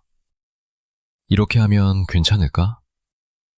저렇게 하면 실망할까? 이런 생각들이 끊임없이 돌아가면 하루 종일 긴장 상태가 됩니다. 그리고 하루가 끝나면 아무것도 한 게 없는데 녹초가 됩니다. 반면에 나를 중심에 두고 살면 에너지가 효율적으로 흐릅니다. 내가 원하는 게 뭐지? 이게 나에게 중요한가? 이걸 하면 내가 행복할까? 이런 질문들은 명확합니다. 복잡하게 생각할 필요가 없습니다. 그래서 에너지가 덜 소모됩니다. 그리고 남은 에너지로 실제로 중요한 일을 할 수 있습니다. 관계에서의 중심축은 어떻게 작동할까요? 관계는 두 사람 사이에서 일어나는 일입니다. 하지만 그 관계 안에서도 중심축은 중요합니다. 중심축이 나에게 있는 관계는 건강한 관계입니다. 나는 나로 존재하고 상대는 상대로 존재합니다. 서로를 존중하지만 서로에게 의존하지 않습니다. 중심축이 상대에게 있는 관계는 의존적인 관계입니다. 나는 상대의 반응에 따라 움직입니다. 상대가 기뻐하면 나도 기쁘고 상대가 화내면 나도 불안합니다. 이런 관계는 불안정합니다. 상대가 변하면 나도 흔들립니다. 지금 매 관계별을 돌아봤을 때 중심축은 어디에 있나요? 가족과의 관계에서 나는 나를 유지하고 있나요? 친구와의 관계에서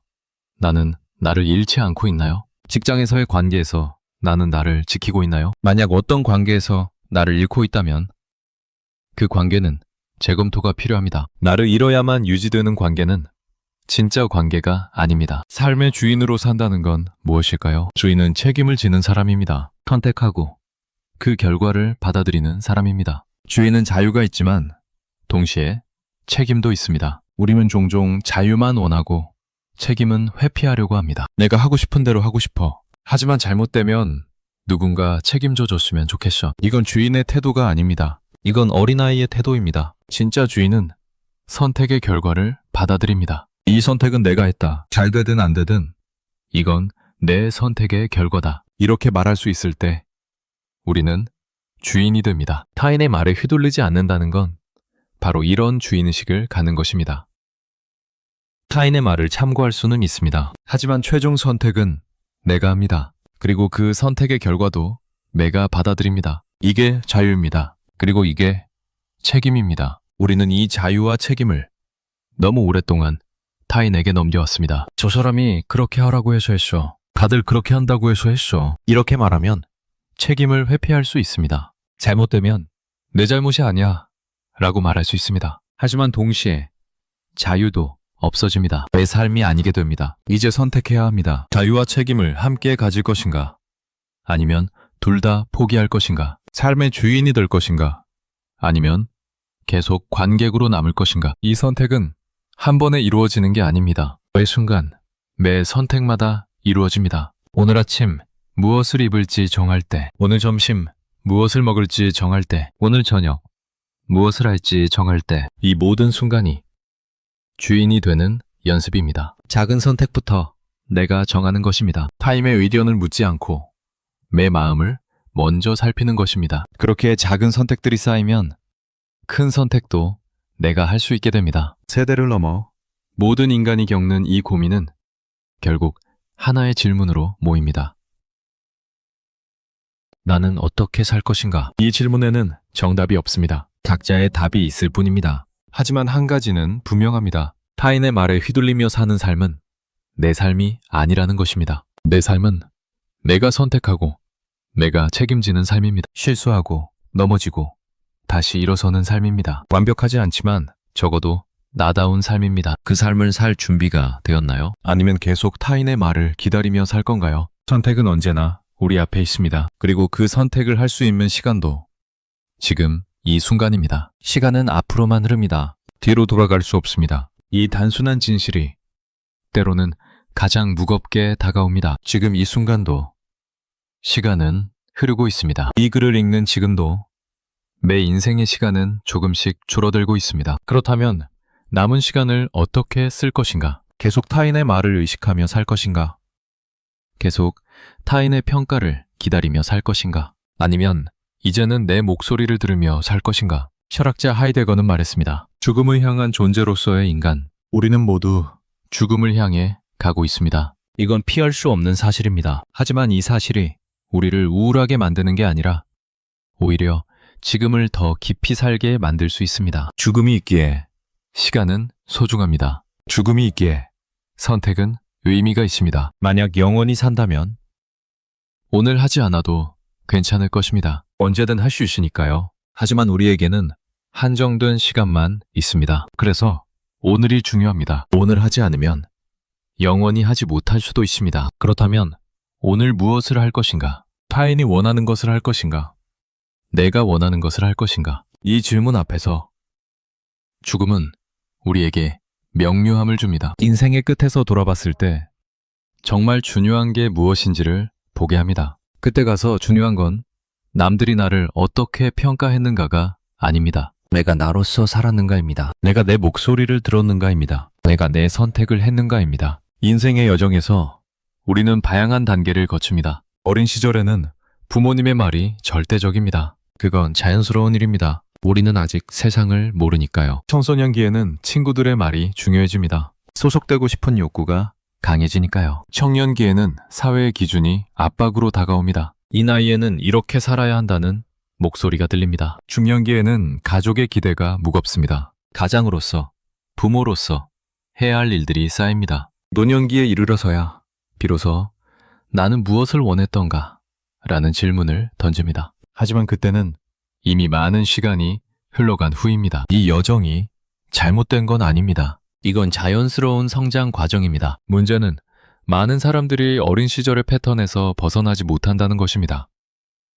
50대, 60대가 되어서도 여전히 남들이 뭐라고 할까를 먼저 걱정합니다. 이제는 나를 중심에 둘 나이가 되었는데도 여전히 타인을 중심에 둡니다. 왜 그럴까요? 혹시 나를 중심에 두는 법을 배운 적이 없어서는 아닐까요? 우리는 학교에서 많은 것을 배웁니다. 수학, 과학, 역사, 언어. 하지만 정작 가장 중요한 건 배우지 못합니다. 나는 누구인가? 나는 무엇을 원하는가? 나는 어떻게 살고 싶은가? 이런 질문들을 던지는 법.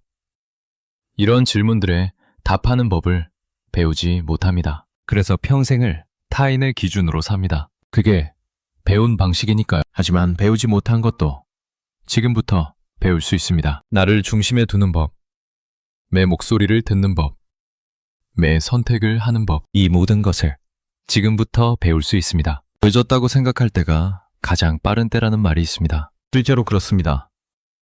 어제 시작하지 않은 것을 후회하는 대신 오늘 시작하면 됩니다. 10년 전에 시작했어야 했다고 후회하는 대신 지금 시작하면 10년 후에는 그때 시작하길 잘했다고 생각할 것입니다. 진정성이란 무엇일까요? 철학자 사르트르는 말했습니다. 진정성이란 자기 자신으로 존재하는 것이다. 타인이 원하는 모습이 아니라 진짜 내 모습으로 존재하는 것입니다. 이게 쉬워 보이지만 실은 가장 어려운 일입니다. 왜냐하면 진짜 나는 완벽하지 않기 때문입니다. 약점도 있고 부족함도 있습니다. 하지만 타인이 원하는 모습은 완벽해 보입니다. 강해 보이고 부족함이 없어 보입니다. 그래서 우리는 진짜 나를 숨기고 타인이 원하는 모습을 보여주려고 합니다. 하지만 그렇게 살면 진정성을 잃습니다. 그리고 진정성을 잃으면 삶의 의미도 잃습니다. 아무리 성공해도, 아무리 인정받아도 공허함이 남습니다. 왜냐하면 그 성공과 인정은 진짜 나에게 온 게 아니기 때문입니다. 가면을 쓴 내가 받은 것이기 때문입니다. 진정성 있는 삶은 있는 그대로의 나를 드러내는 삶입니다. 완벽하지 않아도 괜찮습니다. 부족해도 괜찮습니다. 그게 진짜 나니까요. 그리고 진짜 나로 살 때 비로소 진짜 관계를 맺을 수 있습니다. 가면과 가면의 관계가 아니라 사람과 사람의 관계를 맺을 수 있습니다. 우리가 남기는 것은 무엇일까요? 인생이 끝나갈 때 우리는 무엇을 남기게 될까요? 재산을 남길 수도 있습니다. 업적을 남길 수도 있습니다. 하지만 가장 중요한 건 우리가 어떻게 살았는가입니다. 타임의 기준에 맞춰 살았는가? 아니면 나로서 살았는가? 이게 우리가 남기는 진짜 유산입니다. 자녀들은 기억합니다. 우리 부모님은 어떤 삶을 사셨는가? 그들은 우리가 한 말보다 우리가 산 방식을 배웁니다. 만약 우리가 타인의 눈치를 보며 살았다면 그들도 그렇게 배웁니다. 만약 우리가 나로서 살았다면 그들도 그렇게 살 용기를 얻습니다. 이게 세배를 넘어 전해지는 것입니다. 우리의 선택이, 우리의 삶의 방식이. 그렇다면 나는 어떤 유산을 남기고 싶은가? 남들 눈치 보며 안전하게 살았던 사람으로 기억되고 싶은가? 아니면 자기 삶을 살았던 사람으로 기억되고 싶은가? 의미 있는 삶이란 무엇일까요? 많은 사람들이 큰 업적을 남겨야 의미 있다고 생각합니다. 하지만 의미는 크기에 있지 않습니다. 의미는 진정성에 있습니다. 작은 삶이어도 진정성 있게 살았다면 의미 있는 삶입니다. 큰 업적을 남겼어도 진정성 없이 살았다면 공허한 삶입니다. 타인의 말에 휘둘리지 않고 산다는 건 바로 이 진정성을 지키는 것입니다. 내 목소리를 듣고 내 선택을 하고 내 방식으로 사는 것입니다. 그게 의미 있는 삶입니다. 역사 속에서 우리는 많은 사람들을 기억합니다. 하지만 우리가 기억하는 사람들은 대부분 타인의 말에 휘둘리지 않았던 사람들입니다. 갈릴레오는 그래도 지구는 돈다고 말했습니다. 모두가 반대했지만 그는 진실을 말했습니다. 마틴 루터 킹은 나에게는 꿈이 있습니다 라고 말했습니다. 많은 사람들이 불가능하다고 했지만 그는 자기 꿈을 말했습니다. 빈센트 반 고은을 평생 그림을 팔지 못했습니다. 사람들은 그의 그림을 이해하지 못했습니다. 하지만 그는 그리고 싶은 그림을 그렸습니다. 이 사람들이 위대한 이유는 그들이 성공했기 때문이 아닙니다. 그들이 자기 자신이었기 때문입니다. 타인의 말에 휘둘리지 않고 자기 목소리를 들었기 때문입니다. 우리도 그렇게 살 수 있습니다. 위대한 업적을 남기지 못해도 괜찮습니다. 역사에 이름을 남기지 못해도 괜찮습니다. 다만 나로서 살면 됩니다. 내 목소리를 들으며 살면 됩니다. 그것만으로도 충분히 의미 있는 삶입니다. 삶은 연습이 아닙니다. 우리는 단 한 번의 인생을 삽니다. 리허설이 없습니다. 다시 처음부터 할 수도 없습니다. 지금 이 순간이 우리가 가진 전부입니다. 그렇다면 이 순간을 어떻게 살 것인가? 타인의 말을 기다리며 살 것인가? 아니면 내 목소리를 들으며 살 것인가? 이 선택이 내 인생을 만듭니다. 매 순간의 선택이 쌓여서 한 사람의 인생이 됩니다. 그리고 그 인생이 끝날 때 우리는 돌아볼 것입니다. 나는 어떻게 살았는가? 그때 가서 후회하지 않으려면 지금 선택해야 합니다. 지금 내 목소리를 듣기 시작해야 합니다. 지금 나를 중심에 두기 시작해야 합니다. 나중은 없습니다. 지금이 있을 뿐입니다. 쇼펜하워가 타인의 헛소리에 휘둘리지 말라고 말했을 때 그는 단순히 타인의 말을 무시하라는 게 아니었습니다. 그는 우리에게 묻고 있었던 것입니다. 너는 네 인생을 살고 있는가? 너는 네 목소리를 듣고 있는가? 너는 너로서 존재하고 있는가? 이 질문들 앞에서 우리는 솔직해져야 합니다. 만약 그렇지 않다면 인정해야 합니다. 그리고 바꿔야 합니다. 아직 늦지 않았습니다. 지금 이 순간부터 다르게 살 수 있습니다. 내 목소리를 듣기 시작할 수 있습니다. 나를 중심에 두기 시작할 수 있습니다. 한 걸음씩, 조금씩, 천천히. 그렇게 걸어가다 보면 어느 순간 돌아보게 될 것입니다. 그리고 말하게 될 것입니다. 나는 내 삶을 살았다. 이보다 더 큰 성취가 있을까요? 이보다 더 의미 있는 일이 있을까요? 우리 인생의 주인공은 우리 자신입니다. 타인이 아니라 바로 나입니다. 이 사실을 기억하며 오늘을 살아가면 됩니다. 그것으로 충분합니다. 타인의 헛소리에 휘둘리지 말라. 이 말을 다시 들여다봅니다. 처음 이 말을 들었을 때와 지금 무엇이 달라졌나요? 어쩌면 이제는 이 말이 조금 다르게 들릴 수도 있습니다. 타인의 말을 무시하라는 명령이 아니라 나를 찾아가라는 조용한 초대처럼 들릴 수도 있습니다. 우리는 지금까지 긴 여정을 함께 걸어왔습니다. 타인의 말이 어떻게 우리를 흔드는지 보았습니다. 왜 우리가 그렇게 쉽게 휘둘리는지 이해했습니다. 그 흔들림이 우리 삶 전체에 어떤 영향을 미치는지 돌아보았습니다. 그리고 이제 여기 서 있습니다. 무언가를 크게 바꿔야 한다는 부담 없이 다만 조용히 나를 돌아보는 지점에 서 있습니다. 오늘 하루 내 생각은 몇 번이나 들었나요? 이 질문은 거창하지 않습니다. 오늘 하루만 돌아보면 됩니다. 아침에 눈을 떴을 때 내 생각을 들었나요? 아니면 바로 오늘 해야 할 일, 남들이 기대하는 것을 떠올렸나요? 옷을 고를 때 내가 입고 싶은 옷을 골랐나요? 아니면 남들이 어떻게 볼까를 먼저 생각했나요? 점심을 먹을 때 내가 먹고 싶은 걸 선택했나요? 아니면 함께 있는 사람에게 맞췄나요? 저녁에 무엇을 할지 정할 때 내 마음을 물었나요? 아니면 해야 하는 것, 하는 게 맞는 것을 먼저 생각했나요? 하루를 돌아보면 내 생각을 들은 순간이 몇 번이나 되나요? 많지 않을 수도 있습니다. 어쩌면 한 번도 없었을 수도 있습니다. 그렇다고 해서 자책할 필요는 없습니다. 이건 잘못이 아닙니다. 이건 단지 오랫동안 익숙해진 방식일 뿐입니다. 중요한 건 이제 우리가 그 사실을 알게 됐다는 것입니다. 왜 생각을 듣지 않고 살아왔다는 것을 이제는 인식하게 됐다는 것입니다. 인식이 생기면 선택이 가능해집니다. 매일 아침 눈을 떴을 때 잠시 멈출 수 있습니다. 바로 해야 할 일을 떠올리기 전에 잠시 멈춰서 물어볼 수 있습니다. 지금 나는 어떤가? 오늘 나는 무엇을 원하나? 거창한 질문이 아닙니다. 조용한 질문입니다. 답도 거창할 필요가 없습니다. 간단해도 괜찮습니다. 오늘은 조금 쉬고 싶어. 오늘은 혼자 있고 싶어. 오늘은 이것만 하고 싶어. 이렇게 작은 대답들이 내 목소리입니다. 지금 이 순간 내가 진짜 원하는 것은 무엇인가요? 이 질문도 부담스럽지 않습니다. 평생의 꿈을 묻는 게 아닙니다. 지금 이 순간만 물어보면 됩니다. 지금 이 글을 읽고 있는 이 순간 내가 진짜 원하는 것은 무엇인가요? 계속 읽고 싶은가요? 아니면 잠시 쉬고 싶은가요? 혼자 있고 싶은가요? 아니면 누군가와 이야기하고 싶은가요? 생각하고 싶은가요?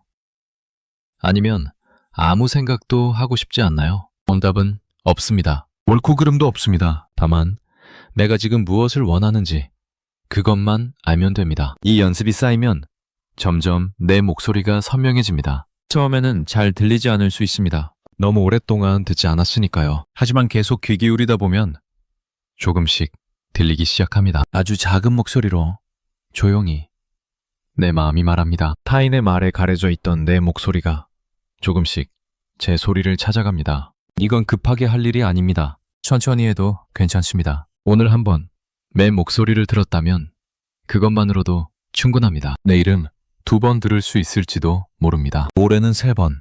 그렇게 조금씩 내 목소리를 듣는 시간이 늘어갑니다. 그런데 여기서 중요한 게 있습니다. 내 목소리를 듣는다는 건 거창한 게 아닙니다. 나는 이렇게 살아야 해 라는 큰 결단이 아닙니다. 오늘 점심은 뭐 먹고 싶지? 같은 작은 질문입니다. 지금 나는 피곤한가? 괜찮은가?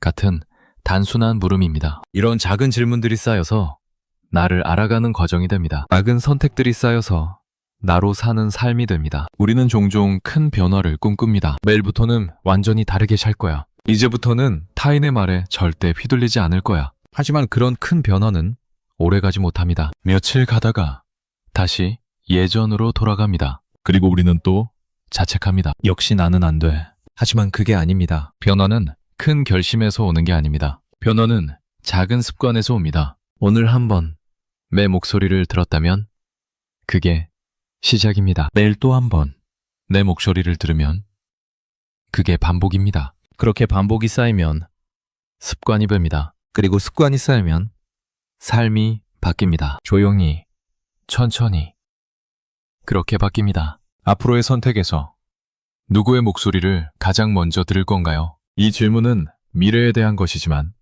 결심을 요구하지 않습니다. 다만 생각해볼 여유를 줍니다. 앞으로 무언가를 선택해야 할 때 나는 누구의 목소리를 가장 먼저 들을까요? 여전히 타인의 목소리를 먼저 들을 수도 있습니다. 그래도 괜찮습니다. 다만 이제는 그것을 인식할 수 있습니다. 아, 나는 지금 타인의 목소리를 먼저 듣고 있구나. 인식하는 것만으로도 많은 것이 달라집니다. 인식하면 선택할 수 있는 여지가 생깁니다. 타인의 목소리를 들었어. 그런데 내 목소리는 뭐라고 하지? 이렇게 한 번 더 물어볼 수 있습니다. 처음에는 타인의 목소리가 더 크게 들릴 수 있습니다. 그게 익숙하니까요. 하지만 계속 내 목소리를 찾다 보면 점점 내 목소리도 커집니다. 그리고 어느 순간 내 목소리가 타인의 목소리만큼 크게 들리는 순간이 옵니다. 그때 우리는 선택할 수 있습니다. 어느 목소리를 따를지, 때로는 타인의 목소리를 따를 수도 있습니다. 그게 도움이 된다고 판단하면요. 때로는 내 목소리를 따를 수도 있습니다. 그게 내게 필요하다고 느끼면요. 중요한 건 이제는 그것이 선택이라는 것입니다. 자동 반응이 아니라 선택할 수 있다는 것. 그것만으로도 자유입니다. 타인의 말이 들려올 때 나는 어떤 질문을 먼저 던질 건가요? 타인의 말은 계속 들려올 것입니다. 그건 피할 수 없는 일입니다. 우리는 관계 속에서 살아가니까요. 타인의 말은 자연스럽게 귓가에 들어옵니다. 이렇게 하는 게 좋을 것 같아. 그건 좀 위험한 것 같은데. 네가 그렇게 하면 안 될 텐데. 이런 말들이 들려올 때 나는 어떤 질문을 먼저 던질까요? 예전에는 이런 질문을 던졌을지도 모릅니다. 이 말이 맞는 건가? 이 사람이 날 위해서 하는 말인가? 이 말을 따라야 하나? 이제는 다른 질문을 던져볼 수 있습니다. 이 말이 내게 필요한 말인가? 이 말이 내 삶에 도움이 되는 말인가? 이 말은 내가 받아들이고 싶은가? 질문이 바뀌면 답도 바뀝니다. 그리고 답이 바뀌면 선택도 바뀝니다. 예전에는 타인의 말을 들으면 자동으로 따랐을 수도 있습니다. 이제는 잠시 멈추고 내게 물어볼 수 있습니다. 그 멈춤이, 그 질문이 나를 중심으로 데려옵니다. 이것도 연습입니다. 한 번에 되는 게 아닙니다. 처음에는 타인의 말을 듣고 나서 한참 후에야 아, 내 생각은 뭐였지?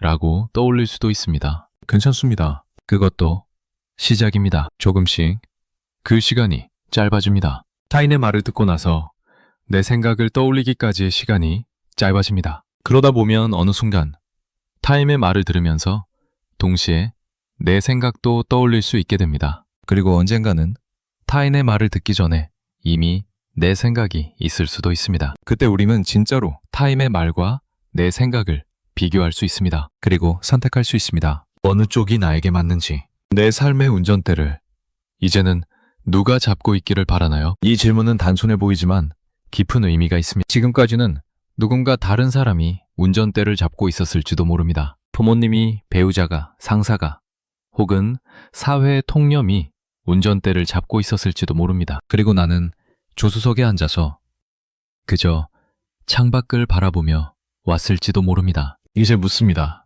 앞으로는 누가 운전대를 잡기를 바라나요? 여전히 다른 사람이 잡기를 바라도 괜찮습니다. 그게 더 편할 수도 있습니다. 하지만 이제는 그것도 선택이 됩니다. 의식적인 선택이 나는 지금은 운전이 두려워. 그래서 다른 사람이 운전대를 잡아주면 좋겠어. 이렇게 생각한다면 그것도 나의 선택입니다. 중요한 건 그것이 무의식적인 포기가 아니라 의식적인 선택이라는 것입니다. 혹은 이렇게 생각할 수도 있습니다. 이제는 내가 운전대를 잡아보고 싶어. 서툴겠지만 내가 가고 싶은 곳으로 가보고 싶어. 그렇다면 천천히 조금씩 운전대를 잡아가면 됩니다. 처음에는 무섭고 떨릴 수 있습니다. 어디로 가야 할지 잘 모를 수도 있습니다. 하지만 괜찮습니다. 처음이니까요. 조금씩 익숙해지면 점점 자신감이 생깁니다. 그리고 어느 순간 운전대를 잡는 것이 자연스러워집니다. 내가 원하는 곳으로 가는 것이 당연해집니다. 이 모든 것은 강요가 아닙니다. 조용한 초대입니다. 네가 원한다면 네 삶의 운전대를 잡아도 괜찮아. 네가 준비되면 네가 가고 싶은 곳으로 가도 괜찮아. 서두를 필요가 없습니다. 네 속도로 가면 됩니다. 우리는 여기서 무엇을 발견했나요? 우리는 타인의 말이 어떻게 작동하는지 보았습니다. 우리 뇌가 어떻게 반응하는지, 우리 감정이 어떻게 만들어지는지, 우리 습관이 어떻게 형성되는지 이해했습니다. 그리고 무엇보다 우리 자신을 조금 더 알게 되었습니다. 내가 왜 그렇게 흔들렸는지, 내가 왜 그렇게 타인의 말에 민감했는지, 내가 왜 그렇게 나를 잃고 살았는지 이제는 압니다. 그건 내가 약해서가 아니었습니다. 그건 생존을 위한 본능이었고 오랜 학습의 결과였고 반복된 습관이었습니다. 이 이해가 우리를 자유롭게 합니다. 자책하지 않아도 됩니다. 부끄러워하지 않아도 됩니다. 다만 이제는 다르게 할 수 있다는 것을 압니다. 변화는 거창하지 않아도 됩니다. 오늘 아침 내 기분을 물어보는 것, 오늘 점심 내가 먹고 싶은 것을 선택하는 것, 오늘 저녁 내가 하고 싶은 것을 하는 것, 이런 작은 것들이 변화입니다. 이런 작은 것들이 쌓여서 큰 변화가 됩니다. 내 목소리를 듣는다는 건 조용한 일입니다. 시끄럽지 않습니다. 극적이지 않습니다. 다만 고요히 내 안을 들여다보는 것입니다. 지금 나는 어떤가? 지금 나는 무엇을 느끼나? 지금 나는 무엇을 원하나? 이런 질문들을 던지고 조용히 답을 기다리는 것입니다. 답이 바로 오지 않을 수도 있습니다. 오랫동안 묻지 않았으니까요. 하지만 계속 물어보면 언젠가 답이 들립니다. 아주 작은 목소리로 조용히 답이 들립니다. 그 목소리가 내 목소리입니다. 타인의 말은 계속 들려올 것입니다. 그건 변하지 않습니다. 하지만 이제는 내 목소리도 함께 들립니다. 그리고 나는 선택할 수 있습니다. 어느 목소리를 따를지. 때로는 타인의 말이 도움이 될 때도 있습니다. 그럴 때는 들으면 됩니다. 때로는 내 목소리가 더 중요할 때도 있습니다. 그럴 때는 내 목소리를 따르면 됩니다. 중요한 건 이제는 그것이 내 선택이라는 것입니다. 자동으로 타인의 말을 따르는 게 아니라 내가 의식적으로 선택하는 것입니다. 이게 자유입니다. 타인의 말에 휘둘리지 않는다는 건 타인의 말을 무시하는 게 아닙니다. 다만 타인의 말과 내 생각 사이에서 내가 선택하는 것입니다. 그 선택권을 잃지 않는 것입니다. 그 선택권을 되찾는 것입니다. 삶은 계속됩니다. 내일도 타인의 말이 들려올 것입니다. 내일도 선택의 순간이 올 것입니다. 내일도 흔들리는 순간이 있을 것입니다. 그래도 괜찮습니다. 이제 우리는 압니다. 흔들리는 것이 잘못이 아니라는 것을. 중요한 건 흔들린 후에 다시 중심을 찾는 것입니다. 타인의 말에 휩쓸렸다가도 다시 내 목소리를 찾는 것입니다. 그 과정을 반복하는 것입니다. 한 번에 완벽해지지 않아도 됩니다. 천천히 조금씩 나아가면 됩니다. 오늘 한 번 내 목소리를 들었다면 그것만으로도 충분합니다. 내일은 2번 들을 수 있을지도 모릅니다. 그렇게 하루하루 조금씩 내 목소리가 커집니다. 조금씩 나는 나로 돌아옵니다. 조금씩 나는 내 삶의 주인이 됩니다. 여기서 잠시 호흡을 느껴봅니다. 들이쉬고 내쉬고 몸이 숨쉬는 것을 느껴봅니다. 생각하지 않아도 호흡은 일어납니다. 내가 의식하지 않아도 몸은 알아서 숨을 쉽니다. 이것처럼 나로 산다는 것도 자연스러운 일입니다. 억지로 하는 게 아닙니다. 강요하는 게 아닙니다. 다만 자연스럽게 나로 있는 것입니다. 호흡처럼 당연하게 나로 있는 것입니다. 지금은 그게 어색할 수 있습니다. 오랫동안 나를 억누르고 살았으니까요. 하지만 연습하다 보면 점점 자연스러워집니다. 호흡이 자연스러운 것처럼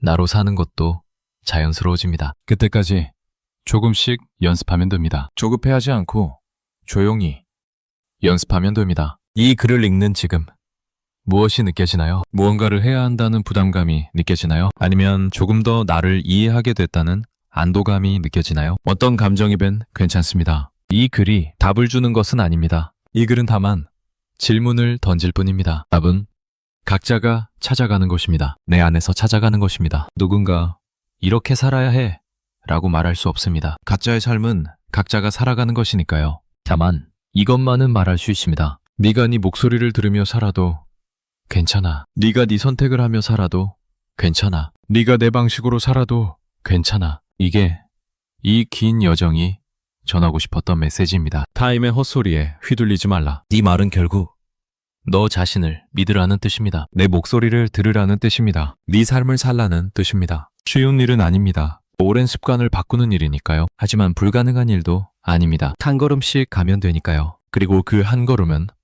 지금 이 순간부터 시작할 수 있습니다. 지금 이 글을 읽고 있는 이 순간부터 거창한 결심이 필요한 게 아닙니다. 다만 조용히 나에게 물어보면 됩니다. 지금 나는 무엇을 원하나? 그리고 그 답을 조용히 들어주면 됩니다. 그것으로 시작입니다. 지금부터의 삶은 어떻게 달라질까요? 극적으로 달라지지 않을 수도 있습니다. 여전히 타인의 말을 듣게 될 것이고 여전히 흔들리는 순간도 있을 것입니다. 하지만 한 가지는 달라집니다. 이제는 내가 알고 있다는 것입니다. 내가 흔들리고 있다는 것을 알고 내가 휩쓸리고 있다는 것을 알고 내가 나를 잃고 있다는 것을 압니다. 그리고 알면 돌아올 수 있습니다. 타인의 말에 휩쓸렸다가도 다시 나로 돌아올 수 있습니다. 내 목소리를 잃었다가도 다시 찾을 수 있습니다. 이 돌아옴이, 이 찾음이 변화입니다. 한 번에 완벽하게 바뀌지 않아도 됩니다. 매일 조금씩 나로 돌아오는 연습을 하면 됩니다. 그 연습이 쌓이면 어느 순간 나는 나로 살고 있을 것입니다. 자연스럽게, 당연하게, 나로. 이제 우리는 알게 되었습니다. 타인의 말에 휘둘리는 것이 나의 잘못이 아니라는 것을. 그건 우리 뇌의 작동 방식이고 우리의 학습 결과이고 우리의 습관이라는 것을. 그리고 습관은 바꿀 수 있다는 것을. 천천히 조금씩 새로운 습관을 만들어갈 수 있다는 것에. 이 이해가 우리를 자유롭게 합니다. 이제 우리는 자책하지 않아도 됩니다. 왜 나는 이렇게 약할까? 왜 나는 이렇게 못할까? 이런 질문 대신 이렇게 물을 수 있습니다. 어떻게 하면 조금 더 나를 들을 수 있을까? 어떻게 하면 조금 더 내 목소리를 키울 수 있을까? 질문이 바뀌면 방향도 바뀝니다. 자책의 방향에서 성장의 방향으로 삶을 대하는 태도가 바뀝니다. 예전에는 나는 안 돼 라고 생각했다면 이제는 나도 할 수 있어 라고 생각할 수 있습니다. 예전에는 이건 내 문제야 라고 생각했다면 이제는 이건 내가 배울 수 있는 거야 라고 생각할 수 있습니다. 예전에는 나는 평생 이럴 거야 라고 생각했다면 이제는 나는 조금씩 변할 수 있어 라고 생각할 수 있습니다. 이 태도의 변화가 삶을 바꿉니다. 지금 이 순간 조용히 앉아서 말을 느껴봅니다. 몸의 감각을 느껴봅니다. 호흡을 느껴봅니다. 마음을 느껴봅니다. 타임의 목소리가 아니라 나 자신을 느껴봅니다. 이 고요한 순간 나는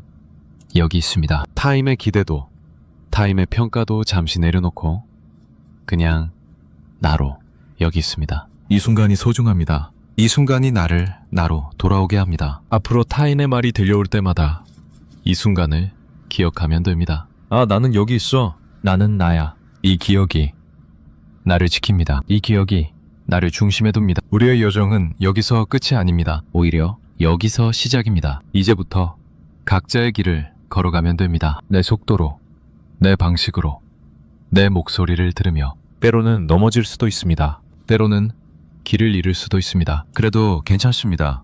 다시 일어서면 되고 다시 길을 찾으면 됩니다. 중요한 건 계속 걷는 것입니다. 나로 살아가는 길을 계속 걷는 것입니다. 이 길은 외롭지 않습니다. 수많은 사람들이 같은 길을 걷고 있습니다. 보이지 않지만 우리는 함께 걷고 있습니다. 각자의 속도로, 각자의 방식으로, 하지만 같은 방향으로, 나로 살아가는 방향으로. 그리고 언젠가 우리는 돌아보게 될 것입니다. 아, 나는 많이 왔구나. 나는 많이 변했구나. 나는 이제 나로 살고 있구나. 그날이 오기를 조용히 기다립니다. 서두르지 않고 조급해하지 않고 그냥 조용히 기다립니다. 그리고 한 걸음씩 그날을 향해 걸어갑니다. 지금 이 순간도 타임의 헛소리에 휘둘리지 말라. 이 말이 이제는 명령이 아니라 위로처럼 들립니다. 괜찮아. 너는 너로 살아도 돼. 괜찮아. 너는 네 목소리를 들어도 돼. 괜찮아. 너는 네 선택을 해도 돼. 이 위로를 우리는 받아들여도 됩니다. 그리고 이 위로를 다른 누군가에게도 전할 수 있습니다. 괜찮아.